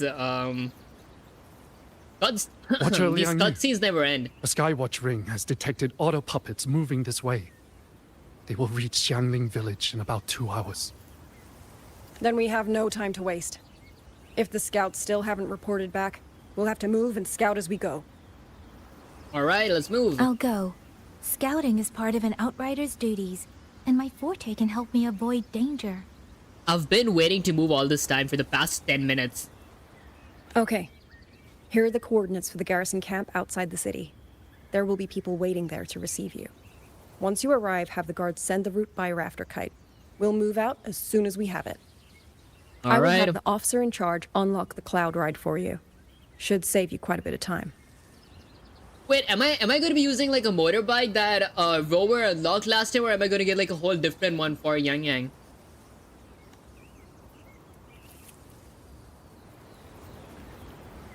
Oh, talk to Ming Yu and gain access to a cloud ride. A cloud ride? Is it like Nimbus from like Dragon Ball? I was expecting you. Hand me your terminal. I'll grant you access to the cloud ride. It's a joint project of Mengzhou's Huashu Academy and the Ministry of Development. Leaves any glider in the dust. If you're heading to the camp, there's a side path nearby. The eastern Xuan peaks are treacherous. The disorienting fog hangs thick through much of it. Be careful. Alright, so leave Xiangling village, okay? I'm gonna follow the thing that asks me to follow it. Speeding up. Speeding up. First, I need to get a sense of the terrain. Better find a vantage point. A vantage point? Head to somewhere high up. Optional, use the updraft to get an elevated spot. Oh hell no. Well, that is like that is 100 meters, and there's one more that's 190. I'm gonna go with 190. Speeding up. Wait, they're both together. I may go with this then. Against the winds. Wow. Get me up. Get me up. Get me up. Get me up. Get me up. Get me up. Get me up. Get me up. Get me up. I'm not gonna make it. I'm not gonna make it. I'm not gonna make it.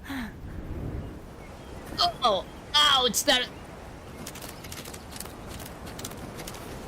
Okay, well, should have told me that I knew this was the bad. I don't even know how to freaking glide. How the hell does the person glide? Wow, how do you glide? Okay, I click E and then space. Oh, I see. So I just click space. Alright.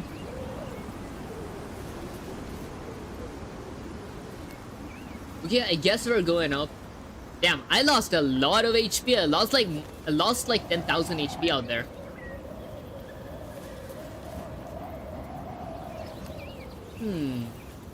The character design actually is not that bad.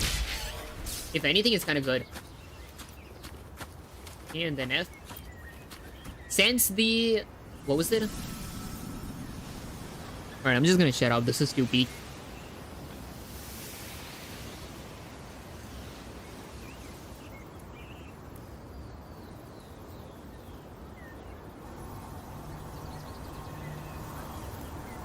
the wind before the storm. Find a safe place forward. Wait, where? Okay, where is the safe place? Oh wait, it's somewhere there. Wait, is that the safe place? Buoyant and languid. That path over there should avoid most of the auto puppets. I would. Worth taking a look. All right, worth taking a look.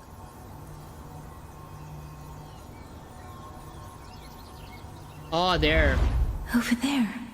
Rogue auto puppets. They're really closing in. I have to move faster. They are. This must be the disorienting fog that Morden mentioned. Visibility's too low. We'll have to find a way around.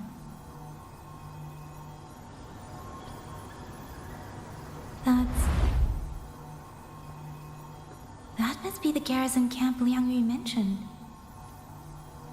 Looks like there are still soldiers there. I need to make haste. Okay, Sky Artillery H2 view. I wanted to hear the hums. Are you kidding me? Oh, please get me out of here. Let me hear the hums. Any more hums? Seriously? Okay, I guess I gotta go ahead and make my way to the peak, Eastern Huam Peaks. Against No. the winds. Against the wind. Get me somewhere up. Get me higher. Yes, get me up. Get me up. Please, let me make it. Okay, oh god. I need to go down there. Against the winds.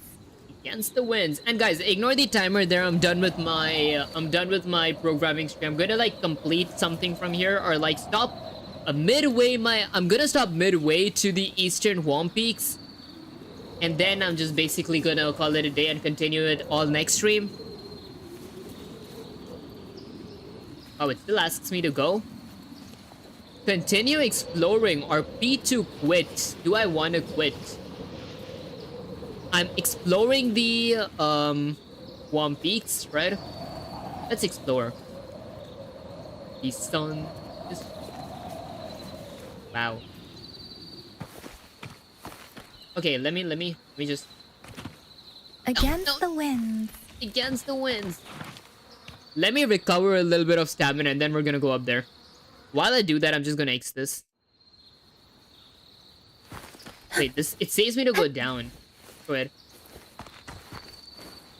Let's keep going. I am gonna fall, aren't I? Guys, if I fall from here, I'm dead. It's not even a question. Why am I going higher? Why am I going even higher? No. Why am I going higher? What the hell am I... Nope, X. Against the winds. Let's actually screw it. I'm gonna just go like this.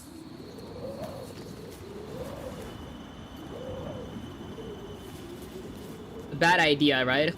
Now, I'm losing really less energy, so I don't think it's that bad of an idea. You have left the quest area, please return. Oh, there we go. No, I am in the quest area. Are you? Continue exploring or P to quit? Yeah. You know what? I'm so glad I came down. I can finally run my way there instead of just hovering my way out there. Isn't this like an open world game though? Like I can explore wherever is it that I want to explore. I'm bound to the places. Oh wow. Am I gonna have to fight it? You know what? Since I am gonna have to fight it, I'm gonna work on that next stream. For the time being, I'm gonna go ahead and move on to my gameplay screen. I mean, my main camera. Alright guys, so basically that was pretty much it. I left you guys in a cliffhanger. Next streams is Wuthering Waves is, let's say, break time. I will be fighting a level 90 monster or a Tacet Discord. That's it. If you guys did enjoy today's stream, don't forget to smash that like button, subscribe and notifications turn on. And if you guys do enjoy my content, make sure to share my channel because like helps my algorithm share and makes you smile and subscribe like a turned up. That said, I did stop multi-streaming and even streaming simultaneously vertically and horizontally. I limited that to just streaming horizontally to make my stream quality even better. But that said, if you guys do want to follow me in my other socials as well, you guys can get access to all my socials by typing !Discord on chat. By typing !Socials on chat, all lowercase, no space. If the social does exist, his link is going to pop up within 3 to 4 seconds. If the social does not exist, a link will not pop up. That's it. You guys can also get my access to all my socials through the link in the description and through my bio. That said, if you guys, let's say, do want to follow me in my programming for 360, in my AI engineering for 365 days series, and that you guys want to use the roadmap that I am currently using for this series, you guys can get access to that roadmap through my Discord server. If you guys either go to the Coding Helps chat, Python chat, or let's say the general chat, mention my name there at VivUniverse, asking me for the roadmap. I will be personally DMing it to you guys. And you guys can get access to my Discord server through the link in the description, through my bio, or by tapping !Discord on chat, all lowercase, no space. That said, I did create 2 brand new channels, one called VivArcade and the other called VivWorks Out. VivArcade is specifically meant for my gaming content and VivWorks Out is specifically meant for my workout content. Therefore, if you guys are interested in either one of those categories or genres and that you guys want to follow me there, you guys can get access to both those channels through my homepage. If you guys scroll all the way down, you guys will be finding a featured channels category where I will be having both those channels featured. That said, I'll catch you guys in the live stream or video. Peace. Okay, I guess let's end the stream.